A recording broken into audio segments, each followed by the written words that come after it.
Disclaimer, ये उपन्यास एक काल्पनिक कहानी पर आधारित है और ये लेखक की सोच का परिणाम है। इसका कोई भी जाति, धर्म, रीति रिवाज या सामाजिक विश्वास को अपमानित करने का कोई इरादा नहीं है। ये सिर्फ मनोरंजन के उद्देश्य से बनाया गया है। नमस्ते दोस्तों, आपका स्वागत है Hindi web novel audio book पर। हम आगे सुनने जा रहे हैं एक बेहद रोमांचक कहानी, my secret fast food system, zero से हीरो तक की कहानी। तो चलिए, बिना देर किए शुरू करते हैं आज की कहानी। एपिसोड 81। भाई ये का दिल बैठ गया और उसने तुरंत पूछा कि आखिर क्या हो रहा है। कुछ लोगों ने मिलकर बाई ये के लिए पूरी कहानी को एक साथ जोड़ा। पता चला कि उनकी फिल्म टीम में कोई युआन नाम का एक मामूली इंटरनेट सेलिब्रिटी था।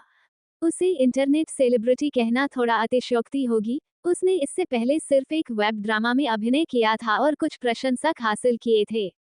तो इस फिल्म क्रू में शामिल होने के बाद उन्हें लगा कि अपनी मौजूदा स्थिति में उन्हें कम से कम एक सहायक भूमिका तो मिल ही सकती है।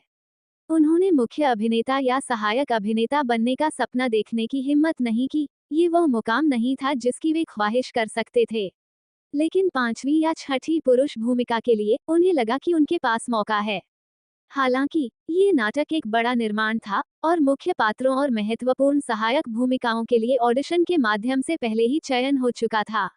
कुछ ही छोटी भूमिकाएं बची थीं, जिनके नाम शायद किसी को याद भी न हो, जो पूरे शो में कुछ ही बार कुछ ही पंक्तियों के साथ दिखाई देती थीं। क्योंकि यह एक प्रमुख निर्देशक और एक बड़े पैमाने पर निर्मित फिल्म थी, इसलिए फिल्म की शूटिंग पूरी होने से पहले ही इसकी काफी चर्चा थी, इसलिए सहायक भूमिकाओं के लिए भी काफी मांग थी। हालांकि निर्देशक को प्रसिद्धि की परवाह नहीं थी। इसके बजाय उन्होंने आत्मविश्वास रखने वाले किसी भी व्यक्ति को ऑडिशन देने की अनुमति दी। कुआ युआन को पूरा यकीन था कि वह सफल होगा। उसने पहले भी अभिनय किया था और उसका काम प्रसारित भी हो चुका था, इसलिए उसके अभिनय कौशल में कोई समस्या नहीं थी। लेकिन असल में निर्देशक द्वारा उनसे दो दृश्य करवाने के बाद उन्होंने भावहीनता से उन्हें जाने के लिए कह दिया। इसके बजाय निर्देशक की नजर एक अन्य अतिरिक्त कलाकार पर पड़ी, जिसने उसे दोबारा बुलाए जाने के लिए तैयार रहने को कहा। इससे कलाकारों के बीच काफी हलचल मच गई। कुछ लोग ईर्ष्यालु थे, कुछ बधाई देने आए, कुछ संबंध बनाने और मदद मांगने की कोशिश कर रहे थे, कुछ उदासीन भाव से देख रहे थे, और कुछ ईर्ष्यालु और क्रोधित थे। कु युआन ईर्ष्यालु था। उसे लगा था कि जो भूमिका वह आसानी से पा सकता था, वह किसी ऐसे मामूली कलाकार को मिल सकती थी जो उससे कम कुशल था। भला वह ये कैसे बर्दाश्त कर सकता था? तो पिछले कुछ दिनों से वह इशारों इशारों में और खुलेआम दूसरे व्यक्ति का मजाक उड़ा रहा था। कल तो उसने कुछ लोगों के साथ मिलकर जानबूझकर उसे परेशान किया और वीडियो बनाने का बहाना बनाकर उसकी पिटाई भी की। हालांकि उस व्यक्ति ने अपनी पूरी ताकत से प्रतिरोध किया, लेकिन वह संख्या में कम था और फिर भी उसे बहुत नुकसान उठाना पड़ा। कहा जाता था कि कु युआन ने उसे धमकी भी दी थी और कहा था कि वह फिल्म और टेलीविजन सिटी में उसके लिए काम करना नामुमकिन कर देगा। निर्देशक द्वारा दोबारा फोन न किए जाने के कारण उसके आसपास के सभी लोगों का रवैया उपहासपूर्ण और मजाक का तमाशा देखने जैसा था। भाई ये ने अपना गुस्सा दबाते हुए कहा, अरे बड़े भाई, उस व्यक्ति का नाम क्या है जिसके साथ बदमाशी की गई? ये बहुत दुखद है। क्या कोई कुछ नहीं करेगा? ऐसा लगता है कि उसका नाम जियांग हाओ है।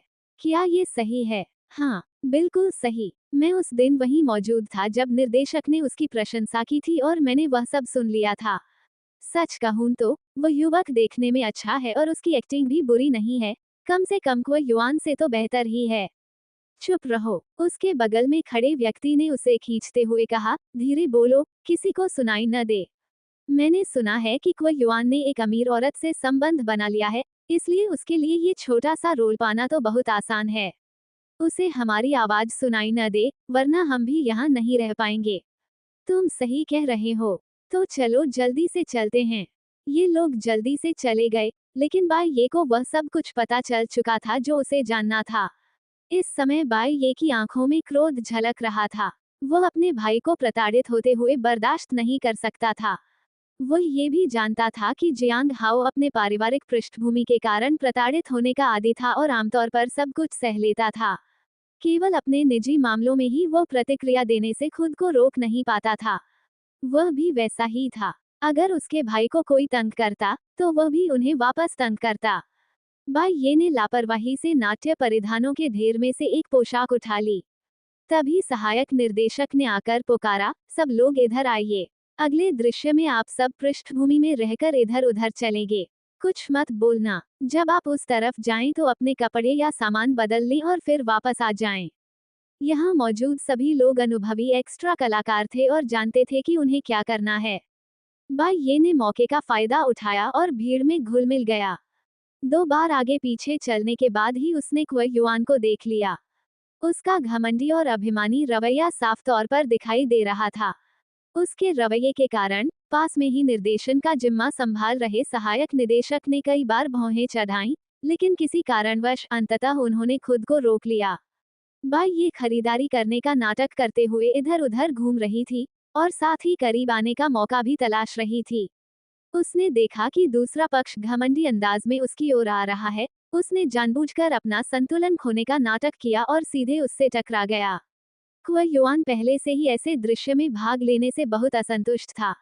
वह शूटिंग के बाद निर्देशक से इस बारे में पूछने की सोच ही रहा था कि अचानक कोई उसे जोर से धक्का दे बैठा। उसे प्रतिक्रिया करने का समय भी नहीं मिला और वह सीधे गिर पड़ा। उसे नहीं पता था कि दूसरे व्यक्ति ने क्या किया, लेकिन उसे ऐसा महसूस हुआ जैसे उसकी कमर पर जोर से चोट लगी हो और वह दर्द से कई बार चिल्लाया। बाई ये ने घबराए होने का नाटक किया और मदद के लिए हाथ बढ़ाते हुए कहा, मुझे माफ करना, मैं फिसल गई थी।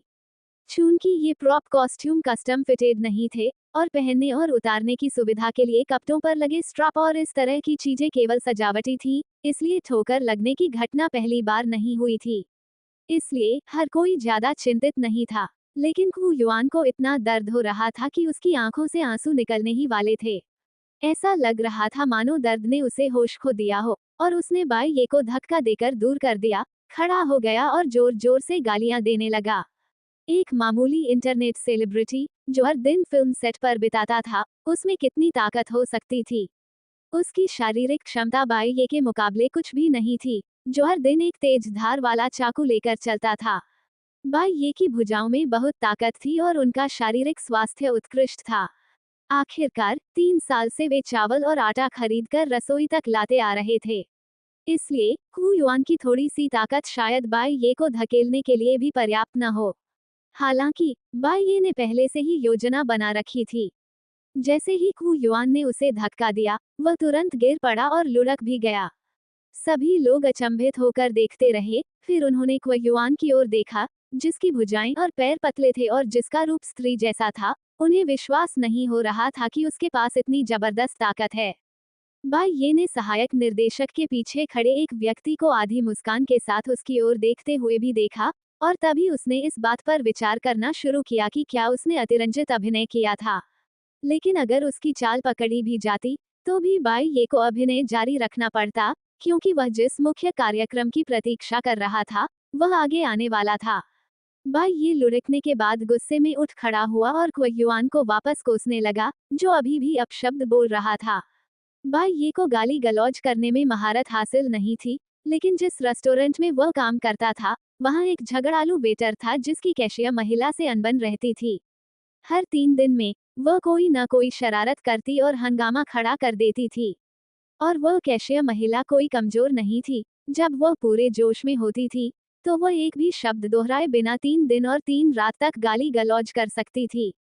इन दोनों के हर रोज झगड़ने की बदौलत बाई ये को दूसरों को फंसाने के तरीकों और गाली देने की कला दोनों की अच्छी जानकारी हो गई थी। सामान्यतः कोई उसे उकसाता नहीं था, लेकिन आज ऐसा लग रहा था मानो कैशियर महिला ने उस पर अपना साया डाल दिया हो और उसने सीधे दूसरे पक्ष को गालियां देते हुए उसे अचेत कर दिया। एक वेब ड्रामा की शूटिंग के बाद से क्वू युआन को कभी ऐसा नुकसान नहीं हुआ था। उसने तुरंत एक कर्मचारी के हाथ से चाकू छीन लिया और खून से लाल आंखों से बाई ये पर हमला कर दिया। बाई ये को इसी का इंतजार था। हत्या, कोई जानबूझकर हत्या करने की कोशिश कर रहा है। चिल्लाते हुए उसने क्वू युआन को लात मारी और कहा, यह आत्मरक्षा है, यह आपातकालीन बचाव है। जो भी बात हो, उसने सबसे पहले चिल्लाकर बताई, आखिर आसपास कैमरे तो थे ही। क्वू युआन के हाथ में मौजूद चाकू नकली था, लेकिन बाई ये की लातें बिल्कुल असली थीं। जब तक सबने आखिरकार प्रतिक्रिया दी और उन्हें अलग करने के लिए दौड़े, तब तक क्वू युआन को पहले ही कई दर्दनाक चोटें लग चुकी थीं। इस समय निर्देशक और मुख्य अभिनेता अभिनेत्री ऊपर शूटिंग कर रहे थे, जबकि नीचे का हिस्सा पूरी तरह से अस्त व्यस्त हो चुका था। जब निर्देशक चेन गंभीर चेहरे के साथ नीचे आए, तो बाई ये को देखकर वे क्षण भर के लिए स्तब्ध रह गए। लिटिल बाई ये ने एक जानी पहचानी सी आवाज सुनी, अपना सिर घुमाया और श्री चेन को देखा, वही श्री चेन जिन्होंने उसे जन्मदिन की दावत में आमंत्रित किया था। श्रीमान चेन। बाई ये को भी इस क्षण स्पष्ट रूप से एहसास हुआ कि बड़े भाई झाओ ने अपने बॉस के निदेशक होने के बारे में कुछ कहा था। उन्हें यहाँ उनसे मिलने की बिल्कुल भी उम्मीद नहीं थी। अरे नहीं, लगता है उसने कोई मुसीबत खड़ी कर दी है। यहाँ क्या हो रहा है? निर्देशक चेन ने पूछा। इससे पहले कि बाई ये कुछ बोल पाता, खू युआन दौड़कर आया और जोर जोर से बाई ये के अपराधों की निंदा करने लगा। निर्देशक चेन की भौहें तन गईं, आप कौन हैं? खू युआन का गला भर आया और उसने डायरेक्टर चेन के पीछे की ओर देखा। बाई ये ने भी उसी दिशा में देखा। उसने सुना था कि खू युआन को एक धनी महिला का समर्थन प्राप्त है, और वह देखना चाहता था कि वह कौन है। वास्तव में विश्राम क्षेत्र में कई महिलाएं बैठी थीं, जिनमें से दो विशेष रूप से गरिमापूर्ण दिख रही थीं। 40 वर्ष की एक महिला उनके बगल में खड़ी हुई, तेजी से चलकर उनके पास गई और निर्देशक चेन के कान में कुछ शब्द फुसफुसाए। निर्देशक चेन ने कुछ ही वाक्यों के बाद रुचि खो दी और सीधे उसे बीच में ही रोक दिया। मुझे इसमें कोई दिलचस्पी नहीं है। मुझे बस इतना पता है कि मैंने कहा था कि मेरे सेट पर किसी को भी गड़बड़ी करने की इजाजत नहीं है। क्या आपको यकीन है कि वो गड़बड़ी नहीं कर रहा था? उनके पीछे सहायक निर्देशक ने निर्देशक चेन को अभी अभी फिल्माए गए दृश्य का एक क्लिप दिखाया। निर्देशक चेन और वह महिला दोनों ने इसे देखा। महिला ने खू युआन का बचाव करने की कोशिश की, लेकिन निर्देशक चेन ने व्यंग्य करते हुए कहा, अगर तुम अब अभिनय नहीं करना चाहती हो, तो तुम दोनों साथ जा सकती हो। इस एक वाक्य ने महिला के चेहरे का भाव बदल दिया और फिर वो एक तरफ हट गई। अब वो क्व युआन की विनती भरी निगाहों की ओर नहीं देख रही थी। जल्द ही क्व युआन को सेट से निकाल दिया गया। उनके लिए निर्देशक चेन के साथ फिर से फिल्म करना असंभव हो गया। संवाद वाले किरदार निभाना तो दूर की बात थी। बाई ये को भी पहले जाने के लिए कहा गया था। बाई ये को बिल्कुल भी परवाह नहीं थी। वो कोई अतिरिक्त कलाकार नहीं था, वो तो बस परेशानी पैदा करने के लिए चुपके से घुस आया था। निर्देशक चेन के साथ फिल्म की शूटिंग न कर पाना क्व युआन के लिए एक बड़ा नुकसान था, लेकिन बाई ये के लिए यह बिल्कुल भी नुकसान नहीं था। उसे अभी भी वापस जाकर अपनी कैंटीन खोलनी थी। हालांकि जैसे ही वह जाने वाला था, किसी ने उसे रोक लिया। ये झाओ टोंगहू था। छोटी बाई, जब तुम यहाँ हो ही तो जाओ मत। चलो, हम सबने तुम्हें बहुत याद किया। अंदर चलते हैं और बातें करते हैं। छोटे भाई, अभी अभी क्या हुआ? उस बदमाश ने तुम्हें कहाँ मारा? बड़े भाई, मैं बाद में बदला लेने में तुम्हारी मदद करूंगा, झाओ टोंगहू ने कहा। वह निर्देशक चेन के ड्राइवर और सहायक भी थे, और कई वर्षों से निर्देशक चेन के साथ काम कर रहे थे। यहाँ तक कि सहायक निर्देशक भी उन्हें बड़े भाई कहकर बुलाते थे। किसी निर्देशक के साथ अच्छे संबंध होने का मतलब ये था कि वह स्वाभाविक रूप से अन्य फिल्म क्रू और निर्देशकों को जानता था। अगर क्व युआन के पास कोई भरोसेमंद व्यक्ति होता और अभिनय कौशल होता, तो उसे इन बातों का डर नहीं होता। लेकिन अगर वह सिर्फ एक अतिरिक्त कलाकार होता, तो झाओ टोंगहू उसके लिए यहाँ टिके रहना नामुमकिन बना सकता था। इस घटना के कारण, और चूंकि यह भोजन का समय भी था, निर्देशक चेन ने बस हाथ हिलाकर सभी को पहले भोजन करने और दोपहर में फिल्मांकन फिर से शुरू करने के लिए कहा। जब झाओ टोंगहू बाई ये को बैठक में लेकर आया, तो एक महिला बाहर आ रही थी, उन दो प्रतिष्ठित महिलाओं में से एक जो पास में बैठकर हंगामा देख रही थीं।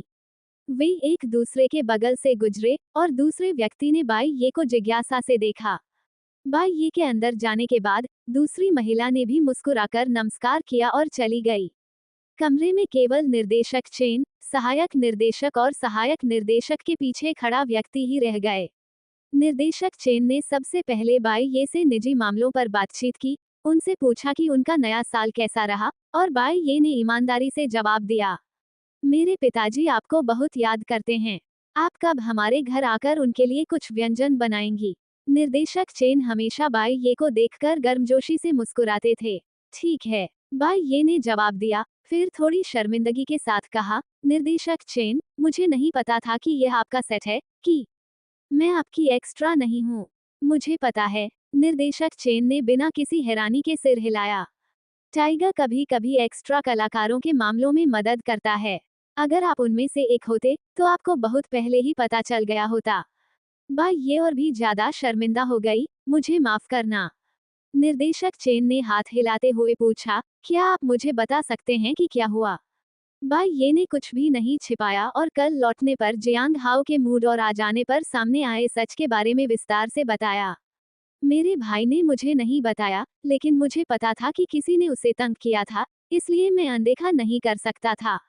चूंकि वे कल एक नकली लड़ाई को असली लड़ाई में बदल सकते हैं और मेरे भाई को पीट सकते हैं, तो आज मैं भी उन्हें उसी तरह पीटूंगा। बाई ये की बात सुनकर डायरेक्टर चेन ने फ्राउनिंग किया और बिग ब्रदर झाओ तो और भी ज्यादा नाराज हो गए। क्या सच में ऐसा हुआ? क्या उन्हें लगता है कि सिर्फ एक छोटा सा वेब ड्रामा फिल्माने से वे बड़े सेलिब्रिटी बन गए हैं? सहायक निर्देशक भी कुछ नाराज थे। ये कू युआन, वाकई ये पहली बार नहीं है जब वो झगड़ा कर रहा है या परेशानी खड़ी कर रहा है। क्या आपको याद है जब उसने पहले आपके साथ एक छोटी भूमिका के लिए ऑडिशन दिया था? आपने तब उसे अस्वीकार कर दिया था, लेकिन उसने हार नहीं मानी और बाद में उस लड़की के साथ संबंध बना लिया, बार बार वापस आकर आपसे काम मांग रहा था। मुझे बहुत गुस्सा आया था। ठीक है, टाइगर, जाओ और अपने दोस्तों को बता दो। समझ गया। झाओ टोनगहू का चेहरा खुशी से चमक उठा। उसने बाई ये को आंख मारी और खुद ही संदेश भेजना शुरू कर दिया। अगर कोई इशारों में ये जिक्र करे कि डायरेक्टर चेन के सेट पर एक एक्स्ट्रा कलाकार की वजह से व्यवधान उत्पन्न हुआ और वह इससे बहुत नाराज थे, तो कई लोग सहज रूप से ऐसे व्यक्ति को अस्वीकार कर देंगे। आखिरकार वह तो बस एक एक्स्ट्रा कलाकार ही था। ऐसे बहुत से लोग थे जो निर्देशक चेन जैसे बड़े निर्देशक को नाराज करके एहसान करने में खुशी महसूस करते थे। मुझे कल के वो लोग भी याद हैं। मैं जाकर उनसे निपटता हूँ, ये कहकर झाओ टोनगहू भाग गया। बाई ये और निर्देशक चेन ने थोड़ी देर बातचीत की और जाने की तैयारी भी कर रहे थे, लेकिन निर्देशक चेन ने अचानक पूछा, छोटी बाई, तुम्हारे दोस्त का नाम क्या है?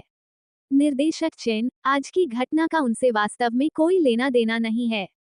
उन्होंने तो एक एक्स्ट्रा कलाकार की भूमिका छोड़कर मेरे साथ कैंटीन में काम करने के बारे में भी सोचा था, लेकिन मुझे पता है कि वो वास्तव में अभिनय करना चाहते हैं और वह अभिनय में अच्छे हैं। बाई ये ने एक पल सोचा और फिर कहा, इससे पहले एक एक्स्ट्रा कलाकार ने आपके लिए ऑडिशन दिया था और आपने कहा था कि वो बहुत प्रतिभाशाली है और आप चाहते थे कि वह दूसरे ऑडिशन के लिए वापस आए। निर्देशक चेन काफी व्यस्त व्यक्ति थे और उन्हें तुरंत याद नहीं आया, लेकिन सहायक निर्देशक को किसी का नाम याद आया। क्या ये जियांग हाओ है? बाई ये ने सिर हिलाते हुए कहा, हाँ हाँ हाँ, वो बच्चा वाकई अच्छा है। निर्देशक चेन, आप पिछली बार भूल गए थे।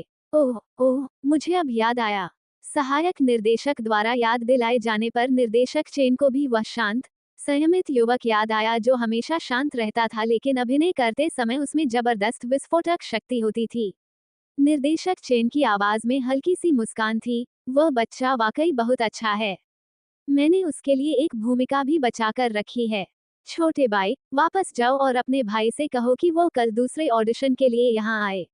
मैं आधे दिन उसका इंतजार करूंगा। धन्यवाद, निर्देशक चेन, आपकी उदारता के लिए धन्यवाद और मुझे इसके लिए दोषी न ठहराने के लिए भी धन्यवाद। बाई ये ने मूर्खतापूर्ण मुस्कान के साथ कहा, तो मैं वापस चलता हूँ। आपको भी जल्दी खाना खा लेना चाहिए। अरे, लिटिल बाई, मेरे मार्शल आर्ट्स निर्देशक ने अभी कहा। तुम्हारे किक बहुत प्रभावशाली थे। क्या तुम्हें अभिनय में रुचि है? मैं तुम्हारे लिए एक भूमिका का इंतजाम कर सकता हूँ। बाई ये झटपट भाग गई। ये तो एक मजाक है, वह तो दुकान खोलकर खूब पैसा कमाने वाला था। अतिरिक्त कलाकार प्रतिदिन दर्जनों से लेकर 100 युआन तक कमाते थे, उन्हें इसमें कोई दिलचस्पी नहीं थी। वह एक ऐसा आदमी था जो प्रतिदिन 2000 कमा सकता था। जब बाई ये वापस लौटी, तो कई कर्मचारी कैंटीन में अपना भोजन समाप्त कर चुके थे और एक एक करके जा रहे थे। बाई ये, क्या तुम्हारा काम हो गया? चलो हम भी जल्दी से खाना खा लेते हैं। जियांग हाओ ने कहा, कई व्यंजन बच गए थे और अगर उन्हें रखा जाता तो वे बेकार हो जाते, इसलिए उन तीनों के लिए खाना बिल्कुल सही था। बाई जिंग अपना लंच बॉक्स अपने साथी के साथ खाने के लिए पहले ही ले जा चुकी थी, इसलिए यहाँ केवल बाई ये और जियांग हाओ ही खाना खा रहे थे। खाना खाने के बाद तीनों ने सफाई की। बाई जिंग बाकी सफाई के काम में अपना समय ले सकती थी, लेकिन खाने के डिब्बे वापस ले जाने ही थे। जब वे सफाई कर रहे थे तभी बॉस झो आए और बोले, शाओ बाई, आओ आओ, मैं तुम्हें किसी से मिलवाता हूँ। बाई ये ने बॉस झो के बगल में बैठे व्यक्ति की ओर देखा। ये दृश्य देखकर दोनों दंग रह गए। तुम हो? बाई ये और दूसरे पक्ष ने एक साथ कहा। दरअसल ये वही अमीर महिला थी जिसे बाई ये ने पहले सेट पर देखा था और जिसने जाते समय उसकी तरफ एक नजर भी डाली थी। आप दोनों एक दूसरे को जानते हैं। इस बार बॉस झो असमंजस में पड़ गए। चलिए ऑफिस चलते हैं और बात करते हैं। दफ्तर पहुंचने के बाद बाई ये और दूसरे पक्ष ने पूरी घटना समझाई और तभी बॉस झो को बात समझ में आई। शाओ बाई, ये मेरी पत्नी हैं। आप इन्हें भाभी या बहन झांग कह सकते हैं। इनका नाम झांग बिंग है। बॉस झो ने हंसते हुए कहा। बाई ये ने पुकारा, भाभी। झांग बिंग ने उत्सुकता से पूछा, शाओ बाई, क्या तुम अभी भी अभिनय कर रहे हो? बाई ये का चेहरा शर्म से लाल हो गया। नहीं नहीं। उसने दिन भर की घटनाओं का ब्यौरा दिया, जिससे बॉस झो का चेहरा उतर गया और झांग बिंग ने मेज पर और भी जोर से हाथ पटका। ऐसा कैसे हो सकता है? झांग बिंग का थप्पड़ इतना जोरदार था कि मेज पर रखी हर चीज उछल पड़ी। बाई ये का दिल और बॉस झो के चेहरे की त्वचा भी फड़क उठी। अरे पत्नी, शांत हो जाओ, शांत हो जाओ। बॉस झो ने तुरंत सलाह दी और फिर बाई ये से कहा, तुम्हारी भाभी को बस बहुत गुस्सा आता है, लेकिन असल में वह एक अच्छी इंसान है, दयालु हैं और ऐसी बुरी बातें सुनना उन्हें बिल्कुल पसंद नहीं है। भाभी बहुत अच्छी इंसान है। बाई ये ने तुरंत उनकी चापलूसी शुरू कर दी। बकवास, ऐसी हिंसक भाभी के साथ उसे तुरंत उसके पैर से चिपक जाना चाहिए था। भाभी, क्या आप भी कोई सेलिब्रिटी हैं? इसीलिए तो आप इतनी खूबसूरत हैं। झांग बिंग तुरंत हंस पड़ा। शाओ बाई का स्वाद और सौंदर्यबोध अभी भी अच्छा है, लेकिन मैं कोई सेलिब्रिटी नहीं हूँ। मैं तो आज बस एक दोस्त से मिलने जा रहा था। काश मुझे पता होता, तो मैं आज सुबह ही आपसे मिलने चला जाता। अगर मुझे पता होता कि आप हैं। बाई ये, अगली बार इतना जल्दबाजी मत करना। अगर कुछ भी हो जाए तो मुझे बताना। बॉस झो ने भी कहा। तुम तो बस घटना के बाद समझदारी दिखा रहे हो। झांग बिंग ने अपने प्रेमी को घूर कर देखा, फिर अपना फोन उठाया और बोली, हे डार्लिंग, मेरा एक काम कर दो। झांग बिंग फोन पर बात करते हुए बाहर चली गई। बॉस झो ने बाहर की ओर इशारा करते हुए कहा, तुम्हारी भाभी तुम्हें अपने परिवार का हिस्सा मानती हैं। बाई ये को समझ नहीं आया और उसने भी पीछे मुड़कर देखा। आपकी भाभी के निशाने पर आने वाले किसी भी व्यक्ति का अंजाम निश्चित रूप से अच्छा नहीं होगा। निश्चित रूप से। झांग बिंग बहुत जल्दी लौट आया। क्वा युआन नाम के उस लड़के को अब फिल्म और टेलीविजन सिटी में काम नहीं मिलेगा। मैंने सुना है कि डायरेक्टर चेन, जिन्हें आप जानते हैं, ने किसी से ये बात फैलवाई है। झांग बिंग ने कहा, लेकिन मैंने भी किसी से उसके समर्थक के बारे में कुछ राज खुलवाए हैं। उनकी हिम्मत कैसे हुई मेरे छोटे भाई को धमकाने की। जब बाई ये लौटा, तो वह असाधारण रूप से अच्छे मूड में था। ये पहली बार था जब उन्होंने कुछ महत्वपूर्ण लोगों को जानने की खुशी का अनुभव किया। ये सोचते हुए कि डायरेक्टर चेन से उनकी जान पहचान और बॉस झो से उनका संपर्क सब कुछ सिस्टम की बदौलत ही संभव हुआ है, उन्होंने ईमानदारी से और चुपचाप धन्यवाद कहा। सिस्टम ने दरअसल उसे धीमी आवाज में जवाब दिया, आपका स्वागत है। बाई ये का मूड बहुत अच्छा था, लेकिन जियांग हाओ अभी भी थोड़ा उदास था। बाई ये को पता था कि वह किस बात से परेशान है, और जब वे वापस लौटेंगे तो उसे सब कुछ पता चलने पर वह खुश हो जाएगा। लेकिन इससे पहले कि बाई ये जियांग हाओ को इसके बारे में बता पाता, उसे चिकन स्टॉल के मालिक का फोन आया, जिसने कहा कि सुअर का मांस खरीद लिया गया है और उसी दोपहर को डिलीवर किया जा सकता है, और पूछा कि वह कब आएगा। बाई ये पिछले 2 दिनों से इस बारे में सोच रहा था। उन्हें सचमुच उम्मीद थी कि उन्हें इतना सस्ता सुअर का मांस मिल जाएगा।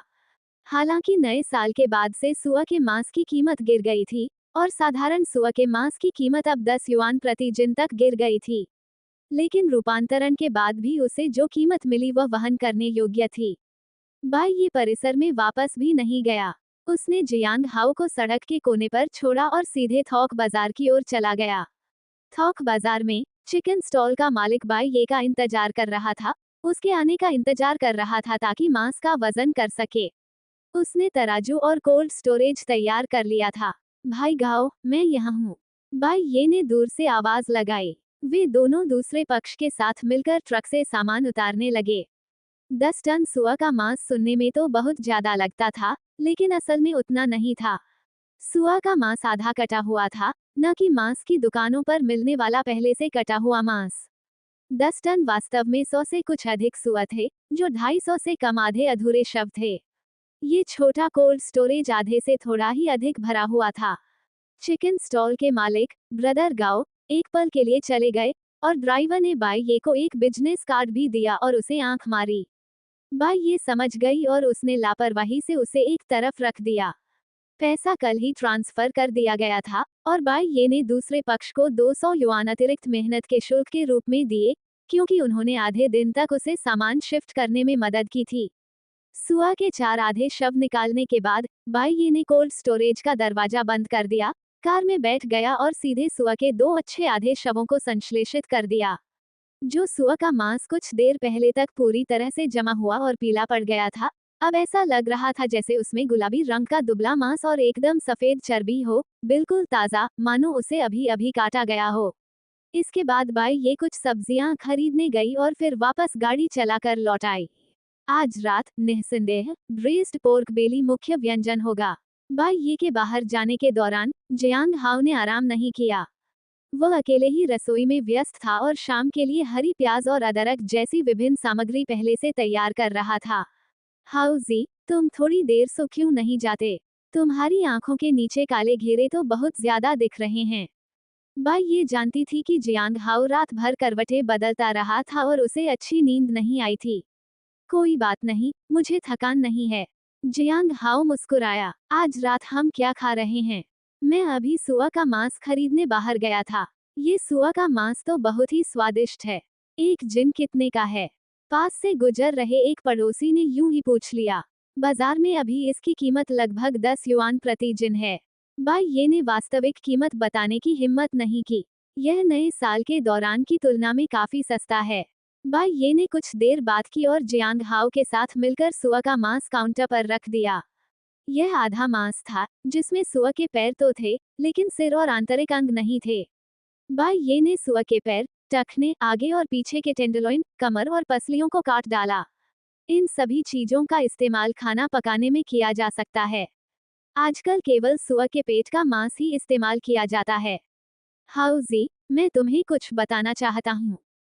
जियांग हाओ ने ऊपर देखा। दरअसल मैं आज दोपहर को फिल्म और टेलीविजन सिटी गया था, लेकिन मैं काफी भाग्यशाली रहा और मुझे एक पुराना ग्राहक मिल गया। याद है ना, ये वही परिवार है जिसके लिए मैंने पहले जन्मदिन की दावत तैयार की थी। मुझे याद है। मैंने तुम्हारे बारे में उससे बात की और उसने कहा कि तुम बहुत प्रतिभाशाली हो, और फिर उसने कहा कि वह चाहता है कि तुम कल सुबह ऑडिशन दो। बस, सुबह आधा दिन। बाई ये ने जियांग हाओ की ओर देखते हुए कहा। जियांग हाओ हैरान रह गया, लेकिन फिर बोला, बाई ये, तुम फिल्म और टेलीविजन सिटी क्यों जाओगे? वह अपेक्षाकृत अंतर्मुखी था, लेकिन मूर्ख नहीं था। उसे पहले ही अंदाजा हो गया था कि बाई ये क्या करने जा रहा है। क्या तुम ठीक हो? जियांग हाओ ने घबराकर पूछा। अरे, मैं ठीक हूँ। वो बच्चा जिसने तुम्हें तंग किया था, अब बिल्कुल गायब हो गया है। बाई ये ने मुस्कुराते हुए कहा, मेरे तो बहुत सारे संपर्क हैं, है ना भाई?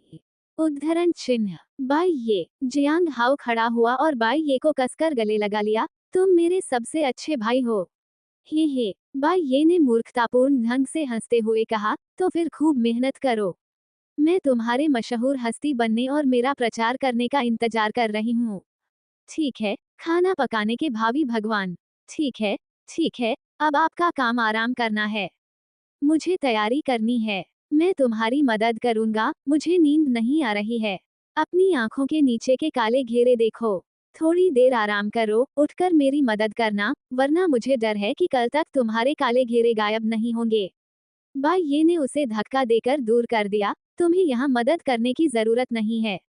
जियांग हाओ को केवल आराम करने की जरूरत थी। पूरी रात जागने के बाद वास्तव में उनमें कोई ऊर्जा नहीं बची थी। जियांग हाओ के बिना बाई ये ने झटपट एक क्लिक में वॉश और एक क्लिक में कट कर दिया। ये कहना जरूरी है कि सिस्टम द्वारा काटा गया सारा मांस एक ही आकार का था, और इसने बाई ये को कुल संख्या भी बता दी। एक बर्तन में 100 किलो सुअर का मांस पकाना संभव नहीं था, इसलिए बाई ये ने कई चूल्हों का उपयोग करते हुए सीधे 2 बर्तनों का इस्तेमाल किया और एक के बाद एक सुअर के मांस को पकाया। जहां तक फ्राई डिश की बात है, उसमें कोई जल्दी नहीं थी। हालांकि आज उतारे गए सुअर के पैर, सुअर के टखने, सुअर की पसलियां, सुअर की कमर और आगे और पीछे के जांघों से कई मुख्य व्यंजन बनाए जा सकते हैं। आगे और पीछे के 4 बड़े हैम के टुकड़ों की सुअर की खाल को एक गर्म कढ़ाई में काफी देर तक सेका गया। फिर बाये ने उन्हें एक क्लिक के टुकड़ों में काटा और मसालों के साथ मैरिनेट किया। ये कल दोपहर के भोजन का मुख्य व्यंजन होगा।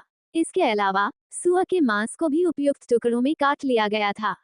वह आज रात मीठा और खट्टा सुअर का मांस बनाएगा और बाकी बचे हुए मांस को बारीक काटकर चौड़े नूडल्स के साथ श्रेडेड पोर्क के रूप में परोसेगा। ब्रेस्ड पोर्क बेली को मैरिनेट होने और ब्रेस्ड पोर्क बेली स्टू बनने के लिए रख दिया गया था और अन्य सामग्री को काट लिया गया था। तभी बाय ये आराम करने के लिए बैठ गया।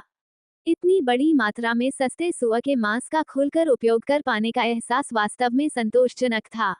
वह बिना कुछ बर्बाद किए अपने खाना पकाने के कौशल का अभ्यास कर सकता था और सबसे महत्वपूर्ण बात यह थी कि सामग्री सस्ती थी, इसलिए उसे इस बात का बुरा नहीं लगा। पहले एक छोटे से रेस्तरां में वह ग्राहकों की पसंद का खाना बनाता था। अब वह अभ्यास के लिए जो चाहे पका सकता था। विशेषकर जब से उन्हें सिस्टम का सामग्री मूल्यांकन फंक्शन मिला, तब से वे न केवल सब्जियां खरीदते समय सामग्री पर दिए गए नोट्स देख सकते थे, बल्कि वे अपने द्वारा पकाए गए व्यंजनों का मूल्यांकन भी कर सकते थे। व्यंजन का मूल्यांकन एक साधारण स्कोर था जिसमें कमियों को इंगित करने वाले नोट्स शामिल थे। कल खाना परोसते समय उन्हें गलती से इस फंक्शन का पता चला, फिर उन्होंने सभी व्यंजनों का मूल्यांकन किया और उनका चेहरा तुरंत काला पड़ गया। उसे पता नहीं था कि उसकी खाना पकाने की कला वाकई इतनी खराब थी या फिर नियम कुछ ज्यादा ही सख्त था।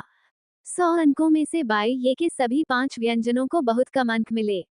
सबसे ज्यादा अंक 65 थे और सबसे कम 50 से भी कम। अगर सब लोग खुशी खुशी खाना नहीं खा रहे होते, तो उसे सचमुच लगता कि उसने कचरे का एक बर्तन पकाया है। हालांकि अग्नि नियंत्रण निपुणता के प्रशिक्षण की एक रात के बाद उन्हें वास्तव में लगा कि उनके खाना पकाने के कौशल में काफी सुधार हुआ है। इन सस्ते सामग्रियों के साथ वह अच्छी तरह से अभ्यास कर सकते थे और जल्द ही अपने सपनों को साकार कर सकते थे। सस्ते सामानों की बात करते हुए बाई को वह बिजनेस कार्ड याद आया जो उसे पहले मिला था और उसने झटपट उसे अपनी जैकेट से बाहर निकाल लिया। बिजनेस कार्ड बिल्कुल साधारण था, उस पर केवल नाम और वीचेट आईडी ही थी। उसका नाम गुवान हान था। बाई ने उन्हें सीधे तौर पर शामिल कर लिया। दूसरे पक्ष ने तुरंत स्वीकार कर लिया और फिर पूछा कि क्या वह वही युवक है जिसने आज सुअर का मांस खरीदा था। बाई ने हाँ में जवाब दिया। दूसरे पक्ष ने ज्यादा कुछ नहीं कहा, बस उसे स्थिति समझा दी। पता चला कि दूसरा पक्ष एक कोल्ड स्टोरेज सुविधा में काम करता था और उसे बॉस गांव का अपस्ट्रीम आपूर्तिकर्ता माना जाता था, लेकिन वे केवल फोन पर एक दूसरे के संपर्क में थे और कभी आमने सामने नहीं मिले थे। पहले बॉस गांव सीधे उससे सामान लेने जाता था, लेकिन इस बार उसे बहुत अधिक सामान की आवश्यकता थी, इसलिए दूसरे पक्ष ने उससे सामान पहुंचाने के लिए वाहन का इंतजाम करने को कहा। संयोगवश उसकी मुलाकात बाई से हो गई। बॉस गांव ने शायद यह उम्मीद नहीं की थी कि डिलीवरी ड्राइवर ही उनका अपस्ट्रीम सप्लायर होगा, और एक अजीब संयोग से बाई और दूसरी पार्टी का संपर्क हो गया। बाई ने बॉस गांव को सुअर के मांस के लिए दिए गए दाम के बारे में पूछा और फिर अचानक बोल पड़ा, हे भगवान। उसने शुरू में सोचा था कि उसे जो कीमत मिली है वो वास्तव में बहुत सस्ती है, लेकिन उसे यह उम्मीद नहीं थी कि बॉस गांव ने इससे काफी मुनाफा कमाया होगा। कैसा है, उसने जो कीमत बताई थी वह इससे कहीं ज्यादा थी, है ना? बाई ने इस बात को स्वीकार किया, लेकिन वह ज्यादा नाराज नहीं था। आखिरकार बॉस गांव ने उसे जो कीमत बताई थी वह ज्यादा नहीं थी। इसके अलावा ये समझना स्वाभाविक था कि उससे संपर्क करने वाले किसी व्यक्ति को इसमें कुछ लाभ जरूर मिलेगा। दूसरे पक्ष को भी बात समझ आ गई और उसने बाई से कहा कि वो भविष्य में सीधे उससे सामान प्राप्त कर सकता है, और यह भी बताया कि अभी भी 20 टन सुअर का मांस उपलब्ध है, और पूछा कि क्या वह इसमें रुचि रखता है। उसने अभी 10 टन खरीदा था, जिसका मतलब 100 से अधिक सुअर या 250 से अधिक आधे आधे सुअर थे। अगर इन्हें मिला भी दिया जाए तो भी लगभग 70 आधे हिस्से थे, जो निर्माण स्थल के कैफेटेरिया अनुबंध की समाप्ति तक चलने के लिए पर्याप्त थे। इसलिए बाई ने विनम्रतापूर्वक मना कर दिया। दूसरी पार्टी निराश नहीं हुई। बाई ये ने कुछ और सवाल पूछे और पता चला कि उनके पास पूरे साल बिक्री के लिए भंडारित माल मौजूद रहता है। ये सामान्य प्रतिस्थापन प्रक्रिया थी। राष्ट्रीय भंडार प्राकृतिक आपदाओं और मानव निर्मित संकटों से बचाव के लिए, आपदा राहत और बाजार संतुलन के लिए उपयोग किए जाते थे। इन्हें समय समय पर प्रतिस्थापित किया जाता था, नई आपूर्ति लाई जाती थी और पुरानी आपूर्ति को उचित मूल्य पर बेच दिया जाता था। समय सीमा समाप्त हो चुकी ये आरक्षित भंडार वास्तव में सस्ते थे। हालांकि इनमें कुछ बेहद सस्ते भी शामिल थे। कुछ मामलों में प्रबंधन की लापरवाही के कारण उचित समय पर उनका निपटान नहीं किया गया और समय सीमा बीत जाने के बाद ही उनका पता चला। कुछ ऐसे कारण भी थे जिनका विस्तार से वर्णन करना कठिन था, लेकिन संक्षेप में, ये सभी ऐसी वस्तुएं थी जिन्हें फेंकना था, इसलिए नीचे रहने वाले लोग उन्हें आपस में बांट लेते थे, या तो खुद खाने के लिए या बेचने के लिए। जिस व्यक्ति ने बाई ये से संपर्क किया था, उसका इस तरह का संबंध था। दोनों के बीच तुरंत ही अच्छी दोस्ती हो गई। जैसे ही कोई उपयुक्त अवसर मिलता, बाई ये को सूचित कर दिया जाता। जब जियांग हाओ जागा, तो रसोई पहले से ही सुगंध से भरी हुई थी और ब्रेस्ट पोर्क बेली पहले से ही फूड वॉर्मर में रखी हुई थी। बाई ये सुअर के मांस के टुकड़ों को घोल में लपेटकर डीप फ्राई कर रही थी। मैं क्या कर सकता हूँ? मैंने आज कुछ कमल की जड़ खरीदी है। आप इसे धोने और काटने में मेरी मदद कर सकते हैं। मैं बाद में सबके लिए कुछ मीठे और खट्टे कमल की जड़ के टुकड़े डाल दूंगी ताकि इसका स्वाद थोड़ा कम हो जाए। ठीक है, जियांग हाओ ने जवाब दिया और काम पर लग गया। बाई ये और जियांग हाओ शाम 5 बजे कैफेटेरिया पहुंचे। चावल पहले से ही पक चुका था और बाई जिंग स्टीमर कैबिनेट से चावल की ट्रे निकाल रही थी, जिससे सभी के लिए खुद से चावल परोसना सुविधाजनक हो गया था। सचिव झांग आए, एक नजर डाली, देखा कि वे रात के खाने में ब्रेस्ट पोर्क बेली खा रहे थे और तुरंत फोन करने के लिए बाहर चले गए। कुछ ही देर में बॉस झो अपनी पत्नी के साथ लौट आए। बहुत सारा ब्रेस्ड पोर्क बेली बनाया गया था। हर स्कूप में मांस के 6 टुकड़ों के अलावा हर कोई थोड़ी थोड़ी ग्रेवी भी ले सकता था। जैसा कि उन्होंने कहा, इस ग्रेवी के साथ मिला हुआ चावल सीधे मांस खाने जितना ही स्वादिष्ट था। मीठा और खट्टा पोर्क भी पूरी तरह से मांस का बना होता था और मूजू पोर्क में अंडे और मांस मुख्य घटक होते थे, जबकि खीरा वास्तव में एक साइड डिश बन जाता था। सभी लोग सब्जियां निकालना नहीं भूले और लाल चेहरे के साथ खाना खा रहे थे। बॉस झो और झांग बिंग भी कतार में थे। झांग बिंग मुस्कुराया। हमारे बूढ़े झो ने कहा था कि ब्रेस्ट पोर्क बेली बाई ये ने जो बनाया है, वह स्वादिष्ट है। हम अभी भी सुपरमार्केट में किराने का सामान खरीद रहे थे, लेकिन जब हमें ओल्ड झांग का फोन आया, तो हमने कार्ट नीचे रख दी और वापस आ गए। बाई जिंग ने अपना खाना खुद परोसा था, लेकिन उसने अनायास ही बाई ये से पूछा, क्या तुम बाद में भी आटा गूंथोगे? बाई जिंग ने आज जो आटा गूंथा था, उससे सारे बंस बनाए गए और उन्हें स्टीमर कैबिनेट में एक साथ स्टीम किया गया। मुख्य भोजन के लिए कुछ विकल्प तो होने ही चाहिए थे। कुछ लोगों को पास्ता सचमुच पसंद था, जबकि कुछ लोगों का पेट संवेदनशील था। हालांकि बाई जिंग को यह नहीं पता था कि पहली बार में उसे कितनी मात्रा में बनाना चाहिए, और अभी भी काफी सारे बंस बचे हुए थे। बाई ये ने आटे की मात्रा को देखते हुए कहा, कल उबले हुए बंस के लिए थोड़ा कम आटा गूंथना और तले हुए बंस के लिए थोड़ा आटा गूंथना। बचे हुए बंस को काटकर कल तले हुए बंस के टुकड़े बना लेंगे। ब्रेड के टुकड़े। जियांग हाओ की आंखें चमक उठीं। हाई स्कूल में उनके भोजन में सबसे अच्छा सुधार तले हुए बन के स्लाइस थे। हाई स्कूल के दौरान जियांग हाओ और बाई ये के दिन के 3 भोजन में या तो किनवित टोफू और चावल के दलिया के साथ उबले हुए बंस होते थे, या चावल के साथ एक सब्जी का व्यंजन होता था, जिसमें कुछ छोटे अचार भी शामिल होते थे जो वे खुद लाते थे। हालांकि हर सोमवार की सुबह, चूंकि सप्ताहांत में अधिकांश छात्र मौजूद नहीं होते थे, इसलिए उन दिनों के बचे हुए उबले हुए बंस को तलकर उबले हुए बंस के स्लाइस बना दिए जाते थे। दूसरे छात्र इस पर हंसते थे, उन्हें लगता था कि ये कई दिनों से बचे हुए उबले हुए बंस हैं। लेकिन बाई ये और जियांग हाओ हर सोमवार सुबह इन्हें खाने जाते थे। कभी कभी तो रसोई में अंशकालिक काम भी करते थे, जिससे न केवल उन्हें पेट भर खाना मिलता था बल्कि उनके पैसे भी बचते थे। बाई ये को उबले हुए बन के टुकड़ों को तलने में महारत हासिल थी। स्टीम्ड बन को काटने के बाद उसे तुरंत पानी में डुबोएं और फिर गरम तेल में डालें। स्टीम्ड बन पानी सोख लेगा और पानी की वजह से तेल के छींटे नहीं पड़ेंगे। इसके विपरीत पानी में डुबोए हुए स्टीम्ड बन से तेल का अवशोषण कम हो जाता है। सुनहरे भूरे रंग के तले हुए स्टीम्ड बन के टुकड़े सुगंधित, कुरकुरे और चिकनाई रहित थे, जिससे वे अविश्वसनीय रूप से स्वादिष्ट बन गए थे। बाई ये ने अपने भाई की ओर मुड़कर कहा, तो क्या तुम कल तले हुए उबले हुए बन के टुकड़े खाने की योजना बना रहे हो, या शूटिंग पर जाओगे? जियांग हाओ ने धार्मिक आक्रोश के साथ घोषणा की, मैंने पहले उबले हुए बन के टुकड़े खाने का फैसला किया है, फिर मैं सेट पर जाऊंगा।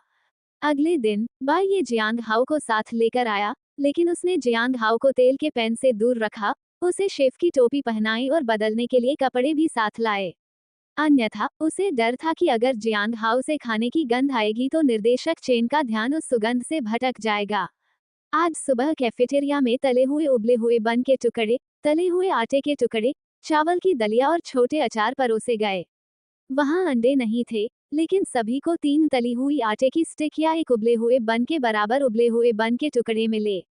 किसी को कोई शिकायत नहीं थी, क्योंकि अंडे अब सस्ते नहीं थे और सुबह उन्हें तैयार करना झंझट भरा काम था। हालांकि बाई ये ने फिर भी सभी को वादा किया कि वो हर हफ्ते अंडे या कुछ और पौष्टिक व्यंजन पकाने की कोशिश करेगा। भाई बाई, आपके आने के बाद से मेरा वजन बढ़ गया है। हाँ, जब मैंने कल रात अपनी पत्नी को वीडियो कॉल किया, तो उसने भी कहा कि मेरा वजन बढ़ गया है। मेरी माँ ने कहा कि अब मैं तैलिया दिखने लगी हूँ और मुझे कम खाने को कहा। हा हा हा हा हा हा, मैं अपनी पत्नी को हर रोज अपना दोपहर का खाना और रात का खाना भेजता हूँ, और घर पर मेरा बेटा ईर्ष्या से रोता है। मेरी पत्नी ने मुझसे कहा कि आगे से उसे कम भेजूं। हा हा हा हा। मेरी पत्नी तो ईर्ष्या भी करती है, उसका कहना है कि मैं यहाँ काम करके पैसा कमाने नहीं, बल्कि जीवन का आनंद लेने आया हूँ। सभी ने मिलकर मजेदार बातचीत की। जियांग हाओ ने साइड डिशेस बांटने और दलिया परोसने में मदद की, फिर एक तरफ जाकर स्टीम्ड बन के स्लाइस खाने लगे। शायद उनका चेहरा कुछ ज्यादा ही तल्लीन था, जिससे सभी लोग तले हुए स्टीम्ड बन के टुकड़ों में बहुत दिलचस्पी लेने लगे।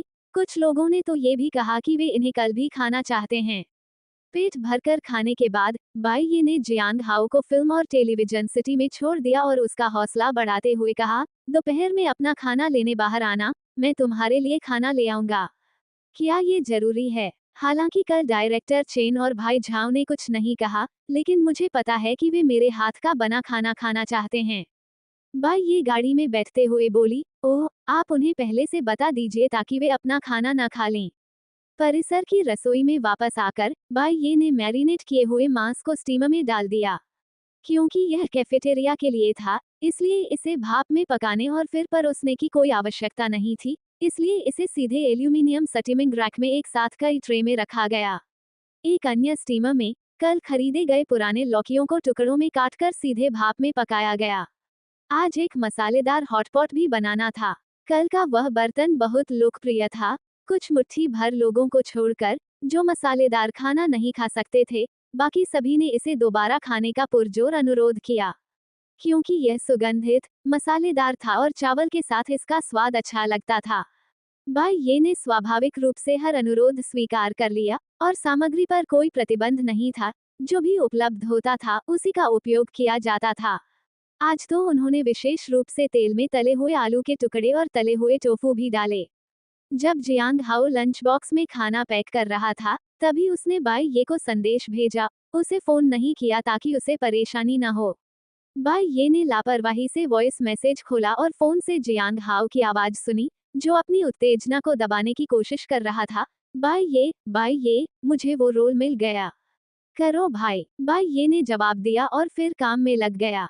सारे व्यंजन पैक करने के बाद उसने दादी जियांग और दादा जियांग को एक हिस्सा भेजा और निर्देशक चेन और उनकी टीम के लिए कुछ और व्यंजन पैक किए। उन्होंने आज विशेष रूप से अधिक कमाई की थी।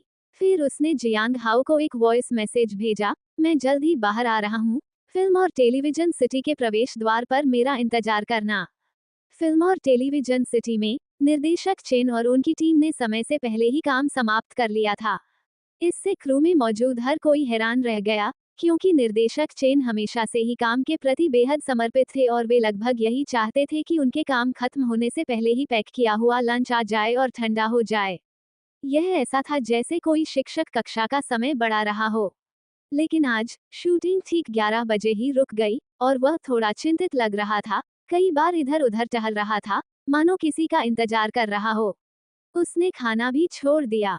हालांकि निर्देशक चेन अकेले ऐसे व्यक्ति नहीं थे जिन्होंने खाना नहीं खाया, उनके आसपास के कई लोगों ने भी अपना भोजन छोड़ दिया। जियांग हाओ को नहीं पता था कि निर्देशक चेन किसका इंतजार कर रहे थे। हालांकि बाई ये से उनका जान पहचान थी, फिर भी वे खुद को महज एक मामूली कलाकार ही समझते थे। ऑडिशन के बाद उन्होंने निर्देशक चेन से आगे बात करने की हिम्मत नहीं की। जब उन्हें बाई ये का संदेश मिला और वे लंच बॉक्स का ढेर लेकर डायरेक्टर चेन की ओर बढ़े, तो उनकी नजरें तुरंत डायरेक्टर चेन से मिलीं। जियांग हाओ को ऐसा महसूस हुआ मानो उस क्षण डायरेक्टर चेन की आंखें चमक रही थीं। निर्देशक चेन, ये वो लंच बॉक्स हैं जो बाई ये ने मुझे आपके लिए लाने को कहा था। जियांग हाओ ने अपनी बात खत्म करते ही लंच बॉक्स एक तरफ रख दिए। उसे उम्मीद नहीं थी कि निर्देशक चेन उससे कुछ कहेंगे। अप्रत्याशित रूप से निर्देशक चेन ने कहा, जियांग हाओ, बैठो और हमारे साथ खाना खाओ। हम तुम्हारी भूमिका पर चर्चा कर सकते हैं। जियांग हाओ तुरंत ही अत्यधिक प्रसन्न हो गया। उसे तुरंत एहसास हो गया कि यह उसके भाई द्वारा उसे दिलाया गया एक और लाभ है। बाई ये निर्देशक चेन और उनकी टीम के लिए 10 लंच बॉक्स लेकर आई थी। निर्देशक चेन, जियांग हाओ और झाओ टोंगहू के अलावा कई सहायक निर्देशक, मार्शल आर्ट प्रशिक्षक और अन्य महत्वपूर्ण हस्तियों ने भी भोजन किया। अंत में एक हिस्सा बच गया। हर कोई इसे बर्बाद नहीं करना चाहता था, इसलिए उन्होंने इसे अपने दल के मुख्य पुरुष सदस्य को भेज दिया। वे महिलाओं के साथ भेदभाव नहीं कर रहे थे। इसका मुख्य कारण ये था कि इस नाटक की महिला मुख्य किरदार अपनी असाधारण सुंदरता के लिए मशहूर थी। वो धन, सुंदरता और अभिनय कौशल से परिपूर्ण थी, और उसकी सहायक आमतौर पर विशेष रूप से उसके लिए भोजन मंगवाती थी। दूसरी ओर मुख्य पुरुष कलाकार एक दमदार अभिनेता थे जो देखने में अलग थलग लगते थे लेकिन वास्तव में थोड़े रूखे स्वभाव के थे और हमेशा क्रू के साथ खाना खाते थे। बेशक इन निर्देशकों और स्थापित अभिनेताओं द्वारा खाए जाने वाले लंच बॉक्स अतिरिक्त कलाकारों द्वारा खाए जाने वाले लंच बॉक्स से अलग थे। महिला मुख्य किरदार का खाना अभी तक नहीं आया था। पुरुष मुख्य किरदार ने दूसरे पक्ष से कोई आपत्ति न होने की पुष्टि करने के बाद लंच बॉक्स खोला और खाना शुरू कर दिया। जैसे ही इसे खोला गया, इसकी सुगंध चारों ओर फैल गई। न सिर्फ मुख्य अभिनेता ने निगलने की कोशिश की, बल्कि उनके सामने बैठी मुख्य अभिनेत्री ने भी अपना गला हिलाया। गू ये, तुम्हारे लंच बॉक्स से कितनी अच्छी खुशबू आ रही है। हीरो को कुछ निवाले खाते देख हीरोइन आखिरकार खुद को रोक नहीं पाए और बोली, क्या यही हमारे क्रू के खाने का स्तर है। महिला मुख्य किरदार ने लंच बॉक्स में रखे रंग बिरंगे व्यंजनों को देखा और उनकी सुगंध के साथ मिलकर उसे एक अजीब तरह का पछतावा महसूस हुआ। अगर उसे पता होता कि क्रू का खाना इतना अच्छा है, तो उसे क्रू के साथ ही खाना खा लेना चाहिए था। क्रू में शामिल होने से पहले उसने हर दिन अलग से खाने का खास इंतजाम क्यों किया था। अरे बाप रे बाप, कितनी बड़ी गलती हो गई। उन्हें पता होना ही था कि निर्देशक चेन के साथ यह उनका पहला अनुभव था और उनके नाटक की शूटिंग अभी शुरू ही हुई थी, जिसमें कुछ छोटी भूमिकाओं को अभी अंतिम रूप नहीं दिया गया था। उन्हें यह नहीं पता था कि खाना इतना स्वादिष्ट होगा। हाँ, लेकिन मुख्य अभिनेता गुये ने खाना खाना बंद कर दिया और कहा, आज का खाना बहुत ही स्वादिष्ट लग रहा है।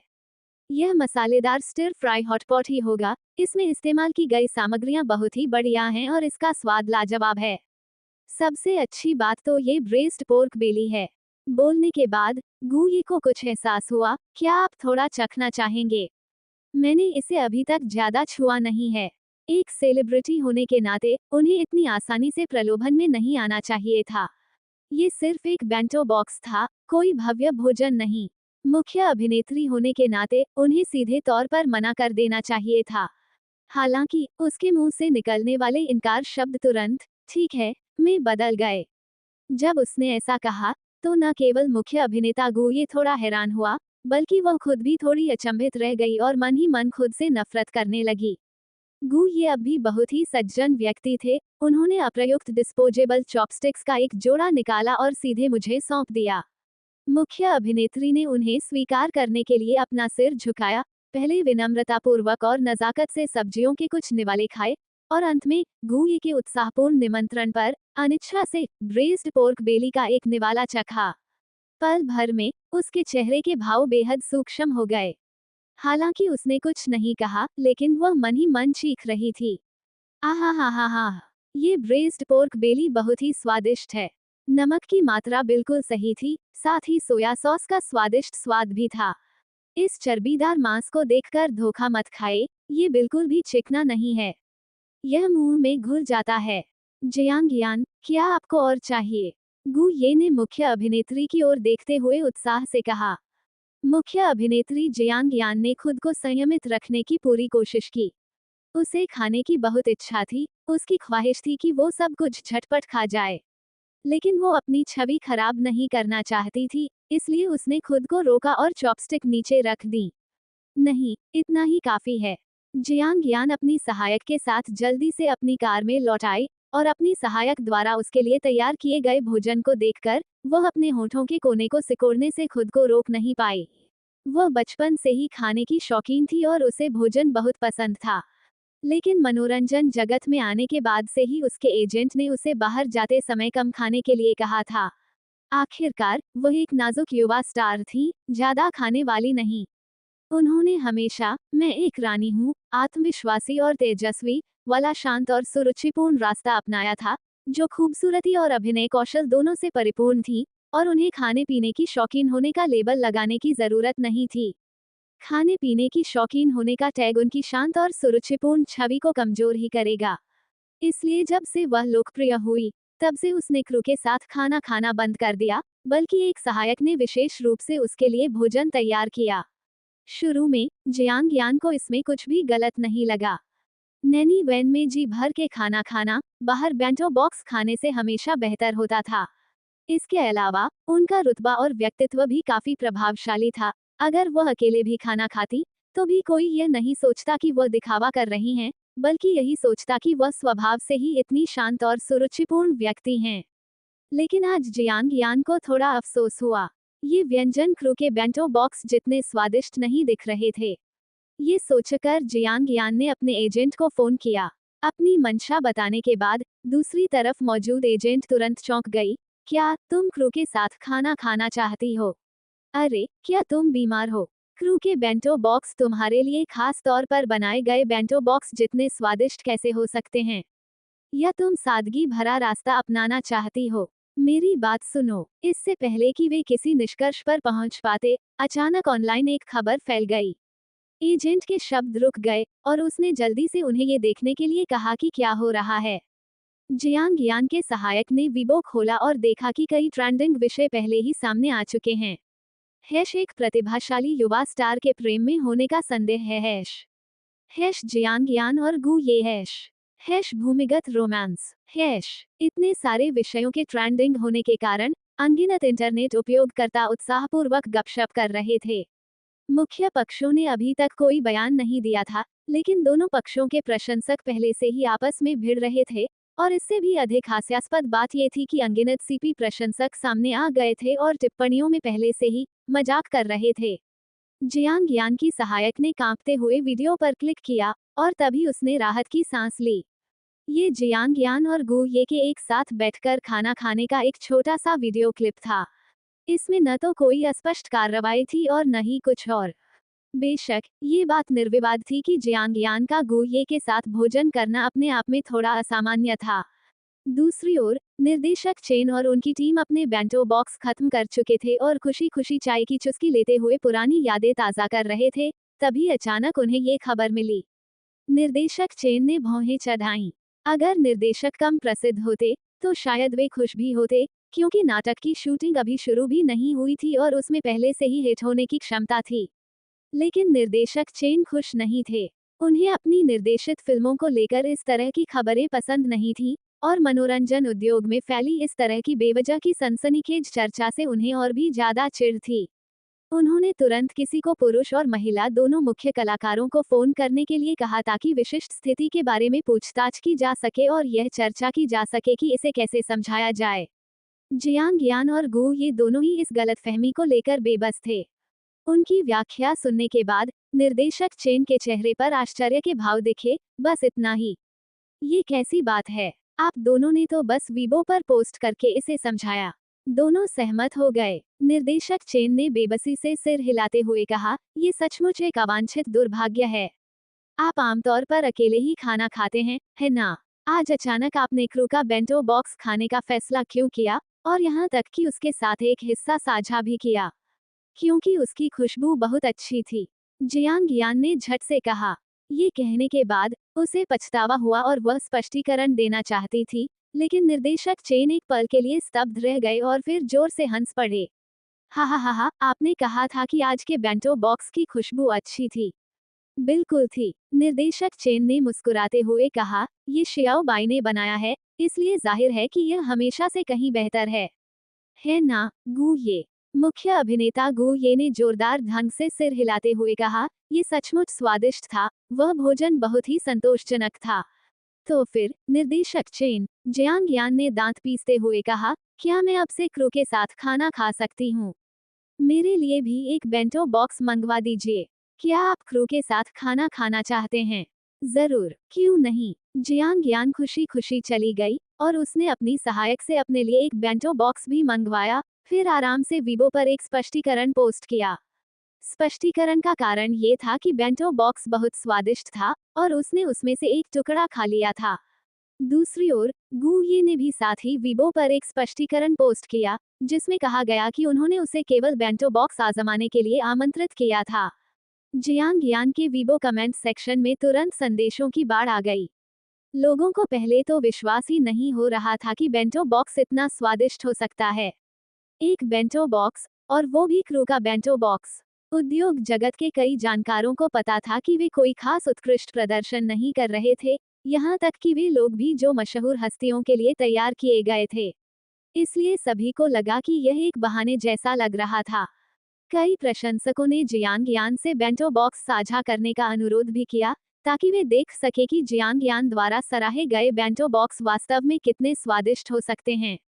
जियांग यान सहमत हो गई। बस एक तस्वीर खींचनी थी। लेकिन जब सहायक बेंटो बॉक्स वापस लेकर आई, तो जियांग यान दंग रह गई, क्योंकि उसके सामने रखा बेंटो बॉक्स, गू ये द्वारा अभी अभी खाए गए बेंटो बॉक्स से बिल्कुल अलग था। न केवल अंदर परोसे जाने वाले व्यंजन अलग थे, बल्कि बेंटो बॉक्स भी अलग था। गू ये के हिस्से को वास्तव में काफी अव्यवस्थित तरीके से पैक किया गया था, जिसमें चावल और व्यंजन सभी एक ही डिब्बे में थे, और 5 व्यंजनों में से कुछ आपस में मिल गए थे। उसके सामने वाली कहीं अधिक सुंदर लग रही थी। एक डिब्बा व्यंजनों के लिए, एक डिब्बा चावल के लिए, एक शानदार काला बाहरी भाग और अंदर से लाल रंग का भोजन डिब्बा, जिसमें प्रत्येक व्यंजन को सावधानीपूर्वक अलग अलग रखा गया है। इसमें न केवल मांस और सब्जियां और साइड डिश थी, बल्कि इसके साथ एक मैचिंग ड्रिंक और च्यूइंग गम भी थी। ये काफी हद तक उन बेंटो बॉक्स के समान था जो आम क्रू मेंबर मशहूर हस्तियों के लिए तैयार करते थे। हालांकि उसकी सुगंध बहुत ही साधारण थी। व्यंजन देखने में भी थोड़े फीके और पानी जैसे लग रहे थे। क्या यही एकमात्र प्रकार है? जियांग यान ने भौहें चढ़ाकर पूछा, क्या कोई और प्रकार नहीं है? नहीं, बस इसी तरह का। ये सही नहीं है। जाकर पता करो कि क्या कोई ऐसा मील बॉक्स है जिसमें 5 व्यंजन हो और कोई पेय पदार्थ या च्यूइंग गम न हो। छोटे सहायक के चेहरे के भाव अचानक बहुत अजीब हो गए। क्या गलत? बहन यान, आप जो बता रही हैं, वह तो उन बेंटो बॉक्स की तरह लग रहा है जिन्हें अतिरिक्त कर्मचारी खाते हैं। भाई ये को इस बात का जरा भी अंदाजा नहीं था कि सेट पर कितना हंगामा मचा हुआ था। उसे बस इतना पता था कि जब वह ब्रेस्ड पोर्क बेली से भरा एक बड़ा फूड कंटेनर लेकर आया तो सभी लोग खुशी से ताली बजा रहे थे। ब्रेस्ड पोर्क बेली एक ऐसा व्यंजन था जिसे बाई ये ने बनाया था और यह ब्रेस्ड पोर्क बेली को टक्कर दे सकता था। इस स्तर के 3 व्यंजन थे, और आखिरी व्यंजन शेर के सिर के आकार के मीटबॉल थे। सख्त और लचीले सुअर के मांस की तुलना में मीटबॉल में से सभी को नर्म और स्वादिष्ट छोटे शेर के सिर के आकार के मीटबॉल सबसे ज्यादा पसंद आए। तभी किसी ने पूछा कि वे शेर के सिर के मीटबॉल कब खाएंगे। बाई ये ने एक पल सोचा, शायद आज रात। सभी ने तुरंत जयकारे लगाए। उन्हें शेर के सिर के आकार के मीटबॉल बनाए हुए वाकई काफी समय हो गया था, और पिछले कुछ दिनों से उनके द्वारा बनाए गए सभी मुख्य व्यंजन सुअर के मांस पर आधारित थे। कैफेटेरिया में प्रतिदिन एक सुअर की खपत को देखते हुए, कुछ ही दिनों में उसके द्वारा एकत्रित सुअर के पैर और जोड़े भोजन के लिए पर्याप्त होंगे। फिर वह सुअर के पैर की हड्डियों को धीमी आंच पर पकाकर सबको सुअर के पैर की हड्डियों से बना चावल परोसता था। यहाँ इसे पिग नकल राइस कहते थे, दक्षिण में इसे आमतौर पर पिग ट्रोटर राइस कहा जाता था। बाई ये को समझ नहीं आया कि इसे पिग ट्रोटर क्यों कहा जाता है, जबकि यह स्पष्ट रूप से पिग नकल है। क्या पिग ट्रोटर का मतलब पिग ट्रोटर्स नहीं होना चाहिए? हालांकि यह क्षेत्रीय अंतर उनकी समझ से परे था। दोपहर का भोजन समाप्त हो गया और सब्जियां और सुअर का मांस लेने के लिए बाजार जाना तो तय ही था। हालांकि बाजार से लौटते ही उन्हें झाओ टोनगहू का फोन आया।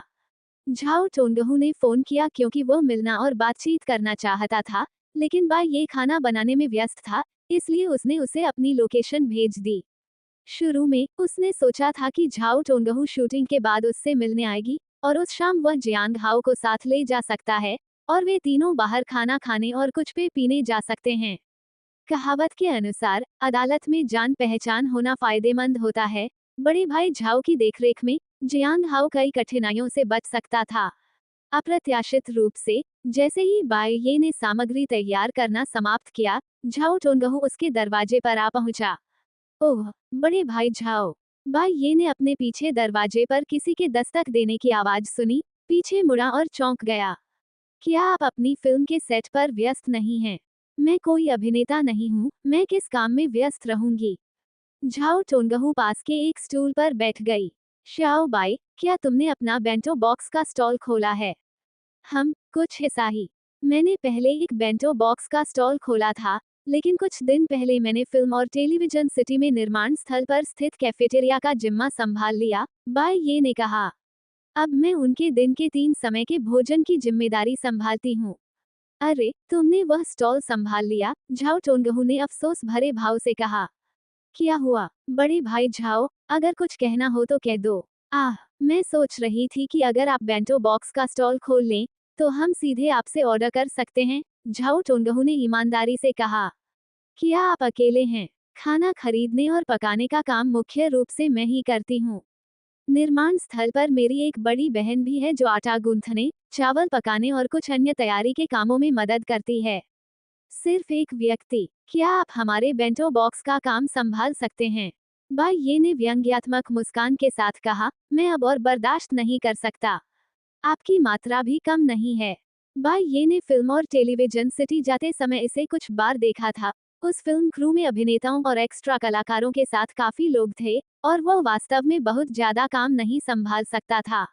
नहीं, नहीं, हम आपसे एक्स्ट्रा कलाकारों के लिए नहीं कह रहे हैं। सिर्फ हमारी फिल्म टीम के मुख्य स्टाफ सदस्यों के लिए, झाओ टोनगहू ने हिसाब लगाया। लगभग 30 लोग, क्या ये संभव है? बाई ये के कुछ बोलने से पहले ही, झाओ टोनगहू ने फिर से कड़वी मुस्कान के साथ कहा, असल में, उनका खाना महंगा तो है, लेकिन स्वाद बिल्कुल भी अच्छा नहीं है।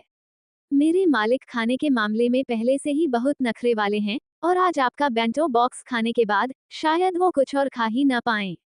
निर्देशक चेन के खाने पीने के प्रति अत्यधिक नखरे से झाओ टोनगहू काफी परेशान थे। उन्हें ये पसंद नहीं था, उन्हें इसमें मजा नहीं आता था, वे किसी भी व्यंजन या मांस में तरह तरह की कमियां निकाल सकते थे। निर्देशक चेन वास्तव में कोई खर्चीले व्यक्ति नहीं थे, वे उस प्रकार के व्यक्ति नहीं थे जिन्हें किसी भव्य होटल से भोजन या हवाई जहाज से मंगाई गई सामग्री की सख्त जरूरत हो। वह बस थोड़ा नखरे वाला था, लेकिन उन्हें बाई ये द्वारा बनाया गया खाना बहुत पसंद आया और वह उसे स्वादिष्ट भी लगा। जो व्यक्ति आमतौर पर एक बेंटो बॉक्स का 1/3 हिस्सा भी खत्म नहीं कर पाता था, उसने आज दोपहर में सारा बॉक्स चट कर दिया, खीरे का एक टुकड़ा भी नहीं बचा। अपने बॉस की खातिर, झाओ टोनगहू के पास इस यात्रा को करने के अलावा कोई विकल्प नहीं था। तो फिर, व्यंजनों के लिए कोई विशेष आवश्यकताएं हैं? बाई ये ने पूछा। उसने हिसाब लगाया कि अगर सिर्फ 30 अतिरिक्त बेंटो बॉक्स ही हों, तो वह काम चला लेगा। कोई जरूरत नहीं, आप जो चाहें बना लें, 4 व्यंजन और एक सूप चलेगा। बाई ये के नर्म पड़ने के संकेत देखकर झाओ टोनगहू ने तुरंत कहा। हमारे भोजन का स्तर ऊंचा है, इसलिए प्रति भोजन 50 पाउंड आपके लिए कोई समस्या नहीं है। बाई ये ने व्यंग्यात्मक मुस्कान दी। 4 व्यंजन और एक सूप, 50 युआन के मानक मूल्य पर। ये किस प्रकार का भोजन होगा? निर्माण स्थल पर भोजन का मानक मूल्य केवल 1 दर्जन युआन था, और सड़क पर मिलने वाले बेंटो बॉक्स की कीमत लगभग 10 या 20 युआन थी। बाई ये ने एक पल सोचा, क्या निर्माण स्थल की कैंटीन जैसा खाना मिल सकता है? वहाँ खाने का मानक 15 है। अगर मुझे अलग से बनाना पड़े, तो मुझे नहीं लगता कि मैं ये कर पाऊंगी। जी हाँ, जी हाँ। क्यों नहीं, झाओ टोनगहू के आ जाने का मकसद बस बाई ये को राजी करना था। आप 30 रुपये ले सकते हैं, मात्रा बढ़ा दीजिए, बेंटो बॉक्स थोड़े और शानदार होने चाहिए, और साथ में एक पे भी, छोड़ो, मैं पहले उसका इंतजाम कर लेती हूँ। ठीक है, तो मैं इन्हें आज रात साथ में बना लूंगा। झाओ टोनगहू खुशी खुशी चला गया। कुछ देर बाद वह लौटा और बाई ये के लिए कई थैले बेहद खूबसूरत खाने के डिब्बे लेकर आया। डिब्बों को देखकर ही अंदाजा लगाया जा सकता है कि ये बेंटो बॉक्स कम से कम 50 युआन में बिकेंगे। हालांकि झाओ टोनगहू ने सोच समझकर चुनाव किया होगा, क्योंकि ये भोजन पात्र 5 व्यंजन रखने के लिए बिल्कुल सही आकार के थे। 30 अतिरिक्त बेंटो बॉक्स के साथ बाई ये ने आवश्यक अतिरिक्त सामग्रियों की गणना की और उन्हें तैयार करना शुरू कर दिया। हालांकि उसके पास वन क्लिक ऑपरेशन था और सब्जियां धोने और काटने का काम सेकंडों में हो जाता था, फिर भी बाई ये को खाना पकाने के कुछ मामूली कामों से थोड़ी थकान महसूस होती थी। उसने एक सहायक को काम पर रखने के बारे में सोचा। कम से कम कोई ऐसा व्यक्ति तो हो जो बेंटो बॉक्स पैक करने और पहुंचाने में उसकी मदद कर सके। इस बारे में सोचने के बाद बाई ये ने फैसला किया कि इसकी कोई आवश्यकता नहीं है। किसी अस्थायी कर्मचारी को काम पर रखने से इसमें मदद ही मिलेगी, और बेहतर होगा कि जियांग हाओ या झाओ टोनगहू को फोन करके उन्हें दरवाजे से लेने के लिए कह दिया जाए। उसके पास सब्जियां काटने के लिए एक क्लिक वाला ऑपरेशन था, और उसे खाना पकाने के लिए अतिरिक्त 30 हिस्सों से कोई आपत्ति नहीं थी। ज्यादा से ज्यादा वह इसे 3 कड़ाही में बांट देगा, जो और भी आसान होगा। जहां तक सब्जियां खरीदने की बात है, वह निश्चित रूप से यह काम किसी और को नहीं सौंप सकता था। यह उसका सबसे बड़ा रहस्य था। काफी सोच विचार के बाद बाई ये ने नाश्ते के बारे में सोचा। फिलहाल एकमात्र परेशानी नाश्ते की थी, इसलिए बाई जिंग को जल्द से जल्द प्रशिक्षण देना बेहतर होगा। वह दलिया, चाय के साथ अंडे और तले हुए आटे के टुकड़े बना सकती थी। वह उसे कम मेहनत के लिए थोड़ा अधिक भुगतान कर सकता था, और वह भी अधिक कमा सकती थी। जब वह खाना परोसकर लाया, तो जियांग हाओ खाना लेने के लिए बाहर आया। भाई ये, बड़े भाई झाओ ने कहा है कि अब से वो तुमसे ही बेंटो बॉक्स मंगवाएंगे, इसलिए मैं उन्हें लेने की जिम्मेदारी ले लूंगी। बड़े भाई झाओ और मैंने तय किया है कि चूंकि मेरे ज्यादा सीन नहीं है, इसलिए मैं जब भी फुर्सत में होऊंगी, उन्हें ले लूंगी, और अगर उस समय शूटिंग चल रही होगी, तो वो आकर उन्हें ले जाएंगे। अच्छा हुआ, मैं इसी बात को लेकर चिंतित था। अकेले काम करने से तुम बहुत थक जाते हो। अब जब मुझे ये छोटी सी भूमिका मिल गई है, तो भविष्य में मेरे पास अधिक समय होगा। हालांकि यह एक बहुत छोटी सहायक भूमिका थी, फिर भी यह एक सामान्य कलाकार की भूमिका से अलग थी। यह एक भूमिका, भले ही किसी बड़े सितारे की भूमिका के बराबर न हो, फिर भी कई लोगों की चाहत थी। कम से कम क्यू युआन, जिसे निष्कासित कर दिया गया था, ने इसे प्राप्त करने के लिए सावधानीपूर्वक प्रयास किया था। तुम्हारी भूमिका कैसी चल रही है? बाई ये ने अपनी घड़ी देखी, उसके पास अभी भी समय था, और पूछा। बहुत बढ़िया। इस पर जियांग हाओ मुस्कुराए और बोले, भले ही मेरे संवाद न हो, लेकिन मैं अक्सर दिखाई देता हूँ।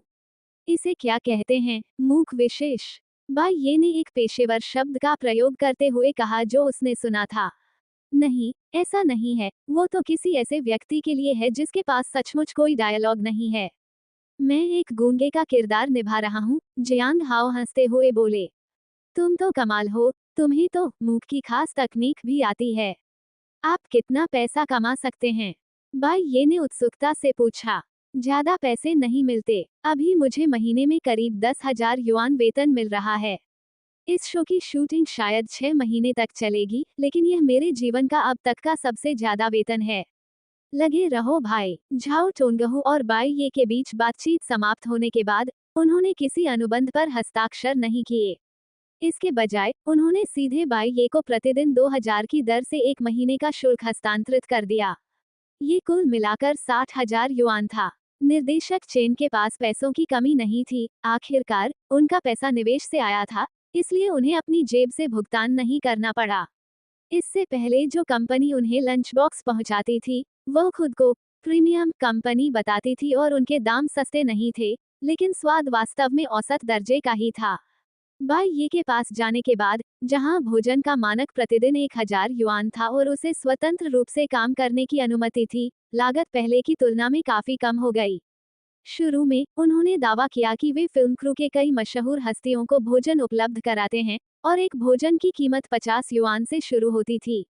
अब वे अच्छा खाना खाते हैं और इसका खर्च प्रतिदिन केवल 1000 युआन है। हालांकि निवेशकों को इस छोटी सी रकम की परवाह नहीं थी, लेकिन उन्हें लगा कि डायरेक्टर चेन वाकई एक अच्छे साझेदार हैं। वे इतनी छोटी रकम को भी बर्बाद करने को तैयार नहीं थे, जिससे ये साबित होता है कि वे भरोसे के लायक डायरेक्टर हैं। हालांकि इस मामले से हर कोई खुश नहीं था। कम से कम जिस फास्ट फूड कंपनी की नौकरी बाई ये ने ली थी, वह आज बहुत नाराज थी।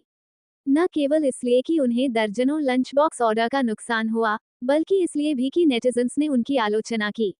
इसके अलावा निर्देशक चेन के नाटक के मुख्य पुरुष और महिला कलाकारों को लेकर ऑनलाइन अफवाहें शांत नहीं हुई थी, बल्कि वे और भी तीव्र हो रही थीं। कारण सीधा सादा था, जियांग यान की बातें बहुत अविश्वसनीय थीं। उस दिन उसने बार बार दावा किया कि वह गुये के लंच बॉक्स को चखने से खुद को रोक नहीं पाई क्योंकि वह देखने में बहुत स्वादिष्ट लग रहा था। बाद में कुछ प्रशंसकों ने उनसे खाने की तस्वीर लेने और सभी को दिखाने के लिए कहा। जियांग यान ने ये तस्वीर खींची और इसे पोस्ट कर दिया, लेकिन तस्वीर देखते ही सब लोग थोड़े अवाक रह गए। बस इतना ही, बस इतना ही। हालांकि डिब्बा देखने में बेहद खूबसूरत था और व्यंजन भी ठीक ठाक थे, लेकिन कुल मिलाकर वे औसत दर्जे के ही थे, है ना? कुछ इंटरनेट उपयोगकर्ताओं ने तो इस विशेष कंपनी का पता भी लगा लिया। उन्होंने बताया कि यह फिल्म और टेलीविजन सिटी के पास एक फास्ट फूड कंपनी है जो लंच बॉक्स में विशेषज्ञता रखती है। व्यंजन देखने में तो ठीक लग रहे थे, लेकिन उनका स्वाद बिल्कुल अलग था। चूंकि जियांग यान ने डिब्बे पर लोगों पर ध्यान नहीं दिया, इसलिए लोगों ने इस फास्ट फूड कंपनी का नाम देखा और तुरंत खाना ऑर्डर कर दिया। संयोगवश इस कंपनी को कम से कम 10 बक्सों का ऑर्डर देना आवश्यक था और प्रत्येक ऑर्डर की कीमत कम से कम कई सौ युआन थी। कुछ वफादार प्रशंसकों और फूड ब्लॉगर्स ने सीधे 10 बॉक्स का ऑर्डर दिया, लेकिन नतीजा पूरी तरह से निराशाजनक रहा। प्रशंसकों ने मशहूर हस्तियों और क्रू सदस्यों के प्रति सहानुभूति व्यक्त की। उन्हें लगा कि उन्होंने जो खाना खाया वह महंगा और बेस्वाद दोनों था, जो स्पष्ट रूप से उनके पैसे ठगने के लिए बनाया गया था। लाखों फॉलोअर्स वाले एक फूड ब्लॉगर ने तो लाइव स्ट्रीमिंग के जरिए स्वाद परीक्षण भी किया और घोषणा की कि ये 50 युआन वाले लंच बॉक्स सड़क किनारे विक्रेताओं द्वारा बेचे जाने वाले 10 युआन वाले लंच बॉक्स जितने अच्छे नहीं थे। उन्होंने ये भी बताया कि उन्होंने पहले सिर्फ 15 युआन में एक साधारण लंच बॉक्स खरीदा था, जिसमें 8 व्यंजन थे, पर्याप्त मात्रा थी और स्वाद भी लाजवाब था। अगर उन्होंने उस इलाके में जाना बंद नहीं किया होता, तो वे निश्चित रूप से उनके लिए लाइव स्ट्रीम करते। इस लोकप्रिय ब्लॉगर के कमेंट सेक्शन में संदेशों की भरमार थी। अब किसी को भी उस खास लंच बॉक्स में दिलचस्पी नहीं थी, बल्कि वे ब्लॉगर से दूसरे लंच बॉक्स खरीदने और उन्हें लाइव स्ट्रीम करने के लिए कह रहे थे। इस तरह की सामग्री की लहर ने फूड ब्लॉगर को कई नए फॉलोअर्स दिलाए और उन्होंने तुरंत सहमति जताते हुए कहा कि वह अगले कुछ दिनों में जाएंगे। कई लोगों ने गुस्से में आकर जियांग यान को टैग किया और उन पर झूठ बोलने का आरोप लगाया। जियांग यान ने वाकई में ऐसी उम्मीद नहीं की थी। अंत में निर्देशक चेन ने उन्हें एक सुझाव दिया, शाम को एक छोटा लाइव स्ट्रीम करके नेटिजन्स को लंच बॉक्स दिखाना। जब निर्देशक चेन ने इसका सुझाव दिया, तो उन्हें लगा कि जियांग यान शायद सहमत न हो, क्योंकि वह खुद बहुत कम लाइव स्ट्रीम करती थीं, आमतौर पर केवल अपनी कंपनी के साथ ही सहयोग करती थीं। अप्रत्याशित रूप से निर्देशक चेन की बातें सुनने के बाद जियांग यान की पहली प्रतिक्रिया मना करने की नहीं थी, बल्कि थोड़ी उत्तेजना के साथ निर्देशक चेन से पूछने की थी, निर्देशक चेन, क्या मैं आज रात वह खाना खा सकती हूँ? निर्देशक चेन थोड़ा हैरान थे। आज जियांग यान का व्यवहार थोड़ा असामान्य था। हालांकि उन्होंने इस पर ज्यादा ध्यान नहीं दिया। ये सब छोटी मोटी बातें थीं, जब तक कोई बड़ी समस्या उनकी फिल्म की रिलीज में बाधा नहीं बनती, तब तक ये कोई बड़ी बात नहीं थी। उन्होंने तुरंत सिर हिलाया और कहा, ये शाम करीब 5 बजे डिलीवर हो जाएगा। बाद में अपने सीन एक ही टेक में पूरे करने की कोशिश करें ताकि कुछ समय मिल सके। शायद खाने के शौकीन होने की प्रेरणा से, लेकिन उस दोपहर जियांग यान द्वारा किए गए कई टेकों में उनके भावनात्मक प्रदर्शन अविश्वसनीय रूप से सटीक थे, इतना कि निर्देशक चेन ने कुछ अतिरिक्त टेक भी फिल्माए। जब लंच बॉक्स पहुंचे, तो उन्हें लेने के लिए फिर से जियांगहाओ ही गया। पहली बात तो ये थी कि बाई ये और जियांगहाओ के बीच इस पर सहमति बनी थी, और दूसरी बात, झाओ टोंगहू ने मौन रूप से इसे मंजूरी दे दी थी। ये झाओ टोनगहू द्वारा उसे धमकाना नहीं था, बल्कि उसने देखा कि जियांग हाओ थोड़ा अंतर्मुखी था, जो उन अन्य लोगों से बिल्कुल अलग था जो मुख्य अभिनेताओं और निर्देशकों के करीब आने का हर अवसर तलाशते थे। झाओ टोनगहू को जियांग हाओ एक सरल स्वभाव का युवक लगता था, लेकिन साथ ही उसे ये भी महसूस होता था कि यह लड़का बहुत ही संकोची है। कभी कभी सक्रिय होना जरूरी होता है। इसलिए झाओ टोनगहू ने न केवल उनसे खाना मंगवाया बल्कि उन्हें व्यक्तिगत रूप से अन्य मुख्य अभिनेताओं और मुख्य क्रू सदस्यों तक पहुंचाने का काम भी सौंपा। जियांग हाओ झाओ टोनगहू के गहरे अर्थ को पूरी तरह से नहीं समझ पाया, लेकिन वह इस निर्णय से पूरी तरह सहमत था। उसने खुशी खुशी लंच बॉक्स उठाए और सबको दिए, और हर बार देने पर वो पाने वाले को बताता कि लंच बॉक्स कितना स्वादिष्ट था। उसका व्यवहार उससे भी अधिक गर्वपूर्ण था, मानो उसने खाना खुद बनाया हो। इस समय जियांग यान ने अपना लाइव स्ट्रीम शुरू कर दिया था। डायरेक्टर चेन से लंच बॉक्स की डिलीवरी सुनिश्चित होने की पुष्टि करने के बाद जियांग यान तुरंत लाइव हो गईं। लाइव स्ट्रीम देखने वालों की संख्या देखते ही देखते 1 लाख तक पहुंच गई। इसका मुख्य कारण ये था कि जियांग यान आमतौर पर लाइव स्ट्रीम नहीं करती थी, और वो आज ट्रेंडिंग में थी, इसलिए हर कोई यह सुनना चाहता था कि उन्हें क्या कहना है। उसने माफी मांगते हुए बात शुरू की और कहा कि दोपहर का लंच बॉक्स पहले ही खा लिया गया था, और यह बचा हुआ लंच बॉक्स था, जिसके बारे में उसे पता नहीं था कि यह उसी कंपनी का नहीं है। बहरहाल अंततः मामला सुलझ गया। जियांग यान इंटरनेट उपयोगकर्ताओं से अनौपचारिक बातचीत कर रही थी, तभी उसने दूर से जियांग हाओ को कई लंच बॉक्स लिए हुए अपनी ओर आते देखा। उसकी आंखें तुरंत चमक उठीं। लाइव स्ट्रीम पर कमेंट्स की बाढ़ आ गई। क्या हो रहा है? मेरी बहन यान की आंखें अचानक चमक उठीं। उसने क्या देखा? कैमरा कैमरा, मेरे इस सम्मानित वीआईपी सदस्य को क्या दिखाई नहीं दे रहा है? क्या ये हो सकता है? उफ, आगे बैठे लोगों ने दोनों पक्षों की बात स्पष्ट कर दी है, इसलिए अब उनकी तुलना मत करो। अपनी खुद की शर्करा ढूंढने में माहिर बनो। अरे अरे अरे, कैमरा घूम गया। अरे, ये खूबसूरत नौजवान कौन है? इतना छोटा, उसने कॉस्ट्यूम पहन रखी है, क्या वह भी इस टीम में एक अभिनेता है? वह थोड़ा आकर्षक है। सचिव लियू, आपके पास 3 मिनट हैं। मुझे उनकी सारी जानकारी चाहिए। वो इतना भी सुंदर नहीं है ना? क्या वो किसी राहगीर से बेहतर नहीं है? ऊपर से ही, एक आम इंसान के लिए इस तरह दिखना अपने आप में बहुत प्रभावशाली है। जियांग यान के पास लाइव स्ट्रीम की टिप्पणियों को देखने का समय नहीं था, उसका पूरा ध्यान लंच बॉक्स पर था। जियांग हाओ ने जियांग यान का अभिवादन किया। बहन यान, आपका लंच बॉक्स। ठीक है, धन्यवाद। जियांग यान ने एक वरिष्ठ की तरह व्यवहार बनाए रखा, लेकिन वास्तव में उसने अपने सहायक से पहले ही लंच बॉक्स उठा लिया था। जियांग हाओ चला गया, और जियांग यान ने उत्सुकता से लंच बॉक्स खोला। क्योंकि डिब्बे का रंग कल की तस्वीर में दिख रहे लंच बॉक्स से मिलता जुलता था, इसलिए सभी नेटिजन्स का मानना था कि जियांग यान ने कल वाकई ध्यान नहीं दिया था। उस डिब्बे में 5 खाने थे, जिनमें से प्रत्येक में एक व्यंजन रखा हुआ था, और उसके बगल में 2 अन्य डिब्बे भी थे, एक बड़ा और एक छोटा। बड़े वाले डिब्बे में चावल थे, और छोटा वाला डिब्बा अभी तक खोला नहीं गया था। लेकिन इन 5 व्यंजनों को देखते ही लाइव स्ट्रीम में मौजूद नेटिजन्स अचानक चुप हो गए। मुझे ये बेंटो बॉक्स स्वादिष्ट क्यों लग रहा है?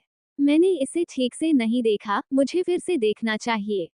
मैं भी। हालांकि यह कल के डिब्बे से काफी मिलता जुलता दिखता है, लेकिन आज का डिब्बा देखकर पहली नजर में ही खाने का मन कर रहा है, जबकि कल का डिब्बा देखकर मेरी भूख ही मर गई थी।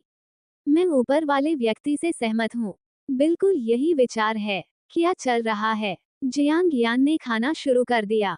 वो इतनी जल्दी चॉपस्टिक क्यों खोल रही है? ये मुझे अजीब तरह से हर दोपहर मेरे टेकआउट ऑर्डर की याद दिला रही है। हा हा हा हा हा, दुनिया में मेरा दूसरा रूप। बहन यान, हमें बताइए कि व्यंजन कैसे लगे। जियांग यान ने लाइव स्ट्रीम देखने की जहमत भी नहीं उठाई। अगर विवाद सुलझाने की बात न होती, तो वो लाइव स्ट्रीम बंद कर देती और जी भरकर खाना खाती। इसके बाद उनकी सहायक ने कैमरे का कोण इस तरह बदल दिया कि केवल मेज और बर्तन ही दिखाई दे रहे थे, और फिर जियांग यान द्वारा एक बर्तन उठाने की क्रिया को दिखाया गया। टेबल पर रखा खाना तुरंत स्पष्ट और बड़ा दिखाई देने लगा। सबसे बड़े केंद्रीय डिब्बे में शेर के सिर के आकार के 2 मीट बॉल थे, जिनमें से प्रत्येक का आकार एक बच्चे की मुट्ठी जितना था। वाह वाह वाह, करीब से देखने पर ये और भी स्वादिष्ट लगते हैं। ये शेर के सिर के आकार के मीटबॉल स्पष्ट रूप से पिसे हुए मांस से नहीं बने हैं। हाँ, और ये बाहर से आए हुए अर्धनिर्मित उत्पाद भी नहीं हैं। क्या मैं पूछ सकता हूँ, ऊपर वाले दो लोगों को कैसे पता चला? क्या आप सिर्फ देखकर बता सकते हैं? बेशक, शेर के सिर के आकार के मीटबॉल की सतह पर चिकनी होने के बजाय स्पष्ट दानेदार बनावट देखी जा सकती है। बिल्कुल चाउशान बीफ की तरह है। मीटबॉल, जो गोमांस को बार बार कूटकर पेस्ट बनाकर तैयार किए जाते हैं, ताकि वे चिकने हो जाएं। लेकिन ये लॉयंस हेड मीटबॉल स्पष्ट रूप से पहले अनार के दाने के आकार के टुकड़ों में काटे जाते हैं, फिर अंडे की सफेदी और मसाले मिलाए जाते हैं, और उन्हें बार बार फेंटा जाता है ताकि उनमें लोच आ जाए। क्या यह इतना जटिल है? हाँ, इस तरह से बने मीटबॉल आपस में जुड़े रहते हैं और सख्त होते हैं, लेकिन बहुत ज्यादा घने नहीं होते। फिर धीमी आंच पर चिकन सूप में धीरे धीरे पकाने से वो स्वाद, अरे वाह, ये तो बहुत ही बारीकी से काम करता है। मुझे दिख रहा है कि सूप एकदम साफ है। इसे चिकन सूप में तो नहीं पकाया जा सकता, है ना? यह मैं सच में नहीं बता सकता। आप सिस्टर यान से पूछ सकते हैं। सिस्टर यान, क्या ये चिकन सूप है? इस समय जियांग यान लाइव स्ट्रीम में आ रही टिप्पणियों पर कैसे ध्यान दे सकती थी? उसने सीधे अपनी चॉपस्टिक से शेर के सिर के आकार के मीटबॉल को दो हिस्सों में बांटा और फिर आधे से ज्यादा हिस्सा चॉपस्टिक से ही उठा लिया। एक निवाला, दो निवाले, तीन निवाले, और खत्म। लाइव स्ट्रीम देखने वाले लोग स्तब्ध रह गए। क्या उसने इसे पूरा किया? हालांकि ये शेर के सिर के आकार के मीटबॉल बहुत बड़े नहीं हैं, लेकिन ये तीन निवालों में खत्म नहीं होने चाहिए, है ना? हे भगवान, क्या महिला सेलिब्रिटीज एक ही बात को बार बार दोहराती नहीं हैं? क्या पिछली बार उस सेलिब्रिटी को इसी वजह से सबसे ज्यादा चर्चित नहीं होना पड़ा था? शायद शेर के सिर वाले मीटबॉल बहुत ज्यादा स्वादिष्ट थे। बिल्कुल सही, ये देखने में बहुत स्वादिष्ट लग रहे हैं। अगर ये मुंह में पिघल जाएं तो क्या होगा? इसके अलावा 100 से ज्यादा बार चबाना, क्या ये कुछ ज्यादा नहीं है? ये जुगाली करने वाले जानवर तो नहीं हैं। बुलेट पॉइंट्स पर की गई टिप्पणियां काफी जीवंत थीं। माइक्रोफोन चालू होने के कारण सहायक सीधे बोल नहीं पा रही थी।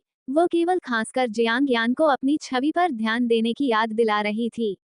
सौभाग्यवश शेर के सिर के आकार के दोनों मीटबॉल खाने के बाद जियांग यान ने आखिरकार प्रतिक्रिया दी।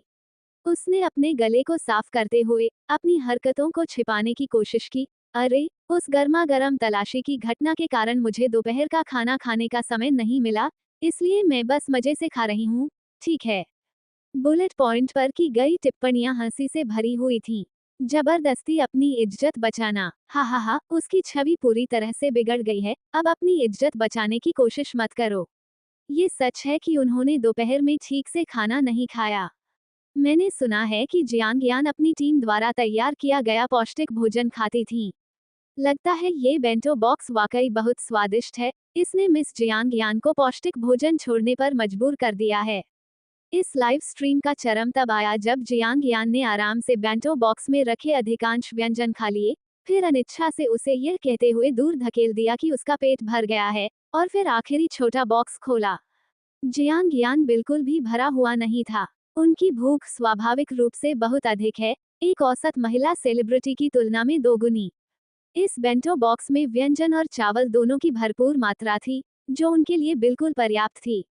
लेकिन लाइव स्ट्रीम की वजह से वह सिर्फ पेट भरा होने का नाटक ही कर सकती थी। हालांकि जब उसने प्रसारण समाप्त करने से पहले सभी को दिखाने के इरादे से आखिरी छोटा डिब्बा उठाया, तो उसने उसे खोला और वह दंग रह गई। अंदर फलों का सलाद था। ये पूरी तरह से फ्रूट सलाद नहीं था, क्योंकि इसमें मीठे मक्के के दाने, चेरी टमाटर और कई तरह के फल जैसी सब्जियां भी शामिल थीं। ये सुविधा पहले के बेंटो बॉक्स में मौजूद नहीं थी। वाह, मुझे ये सलाद बहुत पसंद आया। ये बहुत अच्छा लग रहा है। हालांकि यह सिर्फ एक आम फल और सब्जी का सलाद है, लेकिन इसे वास्तव में फूलों के आकार में तराशा गया है। न केवल फूलों की नक्काशी की गई है, बल्कि प्लेट में भी सजाया गया है। वाह, आखिरकार मैंने एक शानदार बेंटो बॉक्स देख ही लिया। मैं पूछना चाहता हूँ कि इसकी कीमत कितनी है? कल वाला 50 युआन का था, तो आज वाला 80 युआन का ही होगा, है ना? 80 साल का होने पर भी मैं इसे एक बार खाने को तैयार रहूंगा, सूंघते हुए। मैं खाना भी खाना चाहता हूँ। वास्तव में सलाद के इस डिब्बे में बिना सजावट वाले मक्के के दानों और सजावटी चाकू से आधे कटे हुए चेरी टमाटरों को छोड़कर बाकी सभी फलों को साधारण पैटर्न में तराशा गया था। इस छोटे चपटे डिब्बे पर न केवल फूलों की नक्काशी थी बल्कि यह प्लेटेड भी था। जियांग यान भी हैरान होकर बोली, वाह, सलाद भी है। वैसे सबको बता दूं, ये फास्ट फूड महंगा नहीं है, क्योंकि इसे डायरेक्टर चेन के दोस्त ने खोला है, इसलिए एक पोर्शन सिर्फ 33 युआन का है। मुझे इतनी सारी डिशेज और फल मिलने की उम्मीद नहीं थी। स्वाभाविक रूप से सभी ने जियांग यान की बातों पर विश्वास कर लिया। आखिर जियांग यान को जानबूझकर कीमत कम बताने की कोई आवश्यकता नहीं थी। लेकिन लाइव स्ट्रीम में जबरदस्त उछाल आया। सेक्रेटरी लियू, मेरे लिए इस फास्ट फूड रेस्टोरेंट का पता कर लीजिए। ये तो बहुत ही किफायती है, सिर्फ 30-40 रुपये में। एट उस फूड ब्लॉगर को, जी हाँ, जी हाँ, एट द वांडरिंग फूडी वांगजाई, कृपया इसे खाइए। मैं इसी शहर में रहती हूँ, अगर वे बेंटो बॉक्स डिलीवर कर सकते हैं और यह बहुत बढ़िया लग रहा है, तो वे यहाँ से ज्यादा दूर नहीं होने चाहिए। मैं भी इसे आजमाना चाहती हूँ। आप लोग देखिए, मैं पहले एक बेंटो बॉक्स ऑर्डर कर देता हूँ। मुझे भी भूख लगी है। लाइव स्ट्रीमिंग शुरू होने के 1 घंटे से भी कम समय में शुरुआती कुछ लाख दर्शकों से बढ़कर अंत तक ये कई मिलियन ऑनलाइन दर्शकों तक पहुंच गया, क्योंकि इंटरनेट यूजर्स ने इसे एक दूसरे को देखने की सलाह दी थी। इसी दौरान एक और चर्चित विषय में अचानक तेजी आई। जियांग यान और बेंटो बॉक्स दोनों को थोड़ी बहुत लोकप्रियता मिली। हालांकि जियांग यान ने लाइव स्ट्रीम बंद करने के बाद उसे किसी भी लोकप्रिय खोज की परवाह नहीं थी। उसने तुरंत चिल्लाकर कहा, मेरा बेंटो बॉक्स कहाँ है? मेरा बेंटो बॉक्स कहाँ है? मुझे जल्दी दो, मेरा पेट अभी भरा नहीं है। बहन यान, अब तो थोड़ी ठंड हो गई है, क्यों ना मैं आपके लिए कुछ और खाने को ले आऊं? इसके अलावा मैं और कुछ नहीं खाना चाहती। जियांग यान ने बेंटो बॉक्स उठाया और उसे बड़े चाव से खाया। बाई ये ने क्रू के लिए विशेष रूप से फल और सब्जियों का सलाद तैयार करवाया था। 1000 युआन के भोजन बजट का वास्तव में 1/3 से भी कम हिस्सा इस्तेमाल हुआ था। बाई ये ईमानदार थी और इतना कमाने पर उसे बुरा लगता था। विशेषकर इसलिए क्योंकि निर्देशक चेन भी एक परिचित थे। इसलिए बाई ये ने बाहर जाकर सेब, संतरे, चेरी टमाटर, खरबूजा आदि जैसे कई फल खरीदे और साथ ही मीठे मक्के के दानों के कई बोरे भी खरीद लिए। इससे बेंटो बॉक्स और भी अधिक मूल्यवान लग सकता था, और साथ ही इससे उसे अपनी नक्काशी कौशल का अभ्यास करने का मौका भी मिल जाता था। कहावत है ना, अभ्यास से ही निपुणता आती है, और चाकू चलाने का उनका कौशल व्यर्थ नहीं जाना चाहिए। इस समय तक निर्माण स्थल की कैंटीन में सभी लोग खाना खा चुके थे। बाई ये ने बाई जिंग को ढूंढा और उसे अपना विचार बताया। बाई ये ने बाई जिंग को सच बताया और समझाया कि उसने कुछ और ऑर्डर ले लिए थे, जिससे दोपहर के भोजन का बोझ थोड़ा बढ़ गया था और बार बार आने जाने में बहुत समय बर्बाद हो रहा था। इसलिए उन्हें उम्मीद थी कि बाई जिंग निर्माण स्थल पर नाश्ते का काम संभाल सकती है और वो उसका वेतन बढ़ा सकते हैं। बाई ये, तुम तो दयालु हो, लेकिन इसकी बिल्कुल भी जरूरत नहीं है। तुम जिस बारे में बात कर रहे हो, वह सुबह नाश्ते में एक अतिरिक्त तली हुई रोटी या रात को पहले से पकाए गए अंडों से ज्यादा कुछ नहीं है। बाई जिंग मुस्कुराई और सिर हिलाकर मना करते हुए बोली, दरअसल मैं 2 दिन पहले ही आपसे कहना चाहती थी कि अगर आप मुझे अपनी कला सिखा दें, आटा गूंथना और आटे की लोइयों को फुलाकर कुरकुरा बनाना, तो आपको सुबह यहाँ आने की जल्दी नहीं करनी पड़ेगी और मैं ये सब खुद कर लूंगी।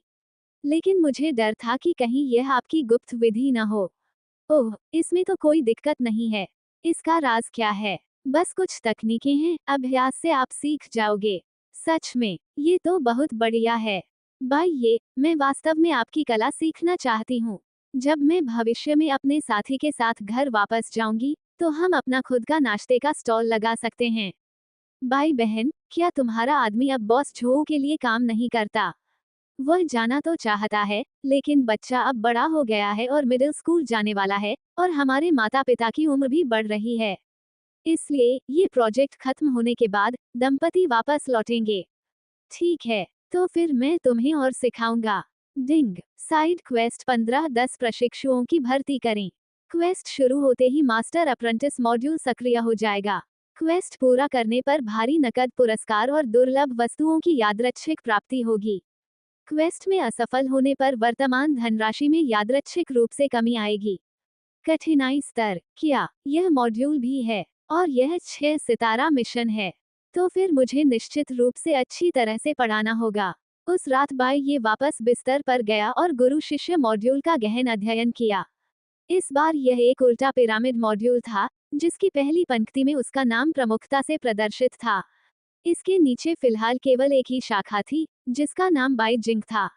जिस क्षण बाई जिंग ने अपना अनुरोध किया और वह सहमत हो गया, उसी क्षण से उनके गुरु शिष्य संबंध को व्यवस्था द्वारा मान्यता दे दी गई। बाई ये ने प्रस्तावना पढ़ी और पाया कि एक बार जब सिस्टम इस गुरु शिष्य संबंध को पहचान लेता है, तो भविष्य में अगर बाई जिंग इसे नकारना भी चाहे, तो वह ऐसा नहीं कर पाएगी। इसके अलावा कुछ अप्रत्यक्ष प्रतिबंधात्मक खंड भी थे। बाई ये पढ़ने के बाद काफी देर तक चुप रही, वह थोड़ी भावुक महसूस कर रही थी। कहते हैं कि शिष्य को प्रशिक्षण देने से गुरु भूखा रह जाता है, लेकिन इस व्यवस्था ने इस रिश्ते को बखूबी संरक्षित रखा। कई प्रावधानों ने गुरु की रक्षा की और नैतिकता के दायरे में आने वाली कई चीजें यहाँ महत्वपूर्ण प्रावधान बन गईं। और एक और बात थी, प्रशिक्षुओं के भी स्तर होते थे। बाई जिंग की तरह वह भी फिलहाल लेवल 0 की नौसिखिया थी। हर बार जब उसका लेवल बढ़ता, तो वह बाई ए को अनुभव अंक दिलाती। लेवल जितना ऊंचा होता, अनुभव अंक उतने ही ज्यादा मिलते। साथ ही उसे कुछ उपहार भी मिलते रहते थे। इसका उद्देश्य गुरु को पुरस्कृत करना और साथ ही यह सुनिश्चित करना था कि प्रशिक्षु खाना पकाने के वास्तविक कौशल सीख सके। हालांकि बाई जिंग की नियति ये थी कि वह बाई ए को बहुत अधिक अनुभव अंक नहीं दिला पाएगी। अपने गृहनगर में उसके द्वारा पकाया गया खाना पाक कला तो कहलाने लायक भी नहीं था, और आगे वह बाई ये से जो सीखने वाली थी, वह ज्यादातर नाश्ते के स्नैक्स थे, इसलिए उसके खाना पकाने के कौशल काफी सीमित थे। इस गुरु शिष्य मॉड्यूल के बिना भी बाई ये ने बाई जिंग को सावधानीपूर्वक पढ़ाया होता, और अब पुरस्कारों के साथ तो बाई ये और भी अधिक उत्साहित थे। अगले कुछ दिनों तक बाई ये हर दिन सुबह जल्दी आती थी, खुद बाई जिंग को आटे की स्टिक तलना सिखाती थी, और शाम को काम के बाद उसे आटा गूंथने का अनुपात सिखाती थी। उन्होंने उसे स्टीम स्पंज केक, अंडे के pancake, fried cake, chips box और आलू के श्रेड रैप बनाना भी सिखाया, जो सभी नाश्ते के लिए उपयुक्त हैं। इसके अलावा उन्होंने चाय वाले अंडों की अपनी रेसिपी लिखकर बाई जिंग को दे दी, और उसी दिन वे बाई जिंग के अभ्यास के लिए अंडों के 10 डिब्बे लेकर आए। एक दिन के उपयोग के लिए अंडों का एक डिब्बा पर्याप्त था। बाई जिंग जानती थी कि अंडों के एक डिब्बे की कीमत 200 युआन से अधिक है, और शुरू में वह बहुत सतर्क थी। उसे डर था कि स्वाद अच्छा नहीं होगा। शुरू में उसके बनाए हुए चाय के अंडे वाकई बाई ये के अंडों के मुकाबले उतने अच्छे नहीं थे, लेकिन कुछ दिनों बाद उनका स्वाद धीरे धीरे सामान्य हो गया। बाई जिंग के सुबह के स्टॉल की जिम्मेदारी संभालने के बाद बाई ये को भी काफी राहत महसूस हुई। आखिरकार एक क्लिक में सब्जी काटने की सुविधा होने के बावजूद नाश्ते और दोपहर के भोजन के बीच का समय अपेक्षाकृत कम था, जिससे कुछ बड़े व्यंजन बहुत जल्दबाजी में बनाने पड़ते थे। इन दिनों बाई ये के मुख्य व्यंजनों में ब्रेस्ड पोर्क बेली से लेकर ब्रेस्ड पोर्क बेली तक शामिल थे, और वे braised pig knuckle, lion's head meatball, braised pork ribs आदि भी बनाते थे। निर्माण श्रमिकों को तो ये व्यंजन पसंद आते ही थे, साथ ही निदेशक चेन भी बेहद संतुष्ट थे। कई लोग तो हंसते हुए बाई ये से कहते थे कि उनका वजन बढ़ गया है। ठीक इसी तरह जनवरी से फरवरी तक और फरवरी से मार्च तक। हालांकि वसंत के फूलों के खिलने के लिए अभी पर्याप्त गर्मी नहीं थी, लेकिन बाई ये निर्माण स्थल के कैफेटेरिया का कार्यभार संभाले हुए पहले ही 53 दिन हो चुके थे। उसे चेक इन के लिए कुछ भी करने की जरूरत नहीं थी। जब तक वो हर दिन समय पर 3 बार भोजन परोसता, चेक इन स्वतः ही सफलतापूर्वक हो जाता। केवल एक सप्ताह शेष रहते हुए सचिव झांग ने बाई ये को ढूंढ लिया। छोटी बाई, मुझे तुमसे कुछ कहना है। बड़े भाई झांग, क्या आपकी परियोजना समाप्त होने वाली है? हाँ, आपको पता था। हाँ, जो भी निर्माण कार्य होना था, वह पूरा हो चुका है, और हाल ही में भोजन करने वाले लोगों की संख्या में काफी कमी आई है। वे अगले प्रोजेक्ट पर चले गए होंगे, है ना? हाल ही में खाना खाने वालों की संख्या 300 से काफी कम थी, कम से कम 50 या 60 कम। बाई जिंग रोजाना गिनती करती थी और उसे कम खाना बनाने के लिए कहती थी। बात यहीं खत्म नहीं होती, वे अपनी वार्षिक छुट्टी पर हैं, लेकिन नया प्रोजेक्ट अगले महीने से शुरू हो रहा है। बाई ये, मेरे बॉस ने मुझसे कहा है कि मैं तुमसे पूछूं कि क्या तुम हमारे साथ अगले निर्माण स्थल पर चलना चाहोगे? चिंता मत करो, वो भी इसी शहर में है। ठीक है, भाई ये ने ऊपर देखा। बड़े भाई झांग, मुझे इसके बारे में सोचने दीजिए। बिल्कुल, सोच विचार करने के लिए समय लें। और यहाँ, यह 1 सप्ताह के भीतर खत्म हो जाएगा, इसलिए आप धीरे धीरे मात्रा कम कर सकते हैं। मेरा अनुमान है कि 2 या 3 दिनों में आपको प्रतिदिन केवल 100 लोगों के लिए खाना बनाना होगा। सचिव झांग ने उन्हें याद दिलाया। ठीक है, भाई ये ने सिर हिलाते हुए कहा। तो बड़े भाई झांग, क्या मैं आपको शेष राशि लौटा दूं? आपको नकद चाहिए या सीधे बैंक ट्रांसफर? लगभग 10 दिनों से भोजन करने वाले लोगों की संख्या घट रही थी, और यह एक प्रकार की धनराशि भी थी। हाँ, लिटिल बाय, हमने मासिक अनुबंध पर हस्ताक्षर किए हैं। हम केवल कम राशि की भरपाई करते हैं, अधिक लौटाने की कोई आवश्यकता नहीं है, आप इसे रख लीजिए। बाई ये समझाने ही वाले थे कि सचिव झांग ने उनके कंधे पर थपथपाते हुए कहा, गणना करना बहुत झंझट का काम है, चलिए इसे यहीं छोड़ देते हैं। आंगन में वापस आकर बाई ये ने पीछे की रसोई को साफ किया और अपने बिस्तर पर लेट गया। पिछले 2 महीनों में उन्हें बॉस झो और उनकी टीम से कैंटीन के खर्चों के लिए कुल 450,000 रुपए प्राप्त हुए थे। हालांकि चूंकि उसके पास वह सिस्टम था, इसलिए उसने काफी पैसे बचाए और उसका शुद्ध लाभ 200,000 से भी अधिक हो गया। अब जब परियोजना समाप्त हो रही थी, तो उसे यह सोचना था कि आगे क्या करना है। उदाहरण के लिए, एक छोटी दुकान खोलने का मुख्य उद्देश्य। शुरू में बाई ये ने इस छोटी सी दुकान के लिए एक रेस्तरां खोलने का सोचा था। वह पुराने मालिक की तरह रसोई की जिम्मेदारी संभालेगा और आगे के हिस्से के लिए एक वेटर और एक कैशियर नियुक्त करेगा। एक छोटे रेस्तरां को चलाने के लिए 3 या 4 लोग पर्याप्त होंगे। लेकिन अब बाई ये उस तरह से नहीं सोचती थी। उन्हें लगा कि बेंटो की दुकान खोलना भी एक अच्छा विचार है। यानी, दुकान में कई बड़े खाने के डिब्बे स्थापित करना, 1 दर्जन व्यंजन तैयार करना, और लोग भोजन के समय आते ही खाना खा सकते थे। तो दोस्तों, पाई ये कि रोमांचक कहानी का यह सफ़र यहीं रुकता है, लेकिन रोमांच अभी खत्म नहीं हुआ है। क्या बाई ये अपने जादुई कुकिंग सिस्टम के साथ दुनिया जीत पाएगा? क्या चुनौतियां जो उसका इंतज़ार कर रही हैं? ये सब हम जानेंगे आने वाले एपिसोड्स में। अगर आपको आज का ये भाग पसंद आया, तो वीडियो को लाइक करके अपना प्यार ज़रूर जताएं, और कहानी का कोई भी हिस्सा मिस न करने के लिए चैनल को सब्सक्राइब करें और बेल आइकन ज़रूर दबाएं, ताकि अगला एपिसोड अपलोड होते ही आपको नोटिफिकेशन मिल जाए। आपको बाई का अंदाज कैसा लग रहा है? अपनी राय कमेंट बॉक्स में ज़रूर लिखें। मैं आपके कमेंट्स का इंतज़ार करूंगा। मिलते हैं अगले एपिसोड में। तब तक के लिए अपना ख्याल रखें। शुक्रिया।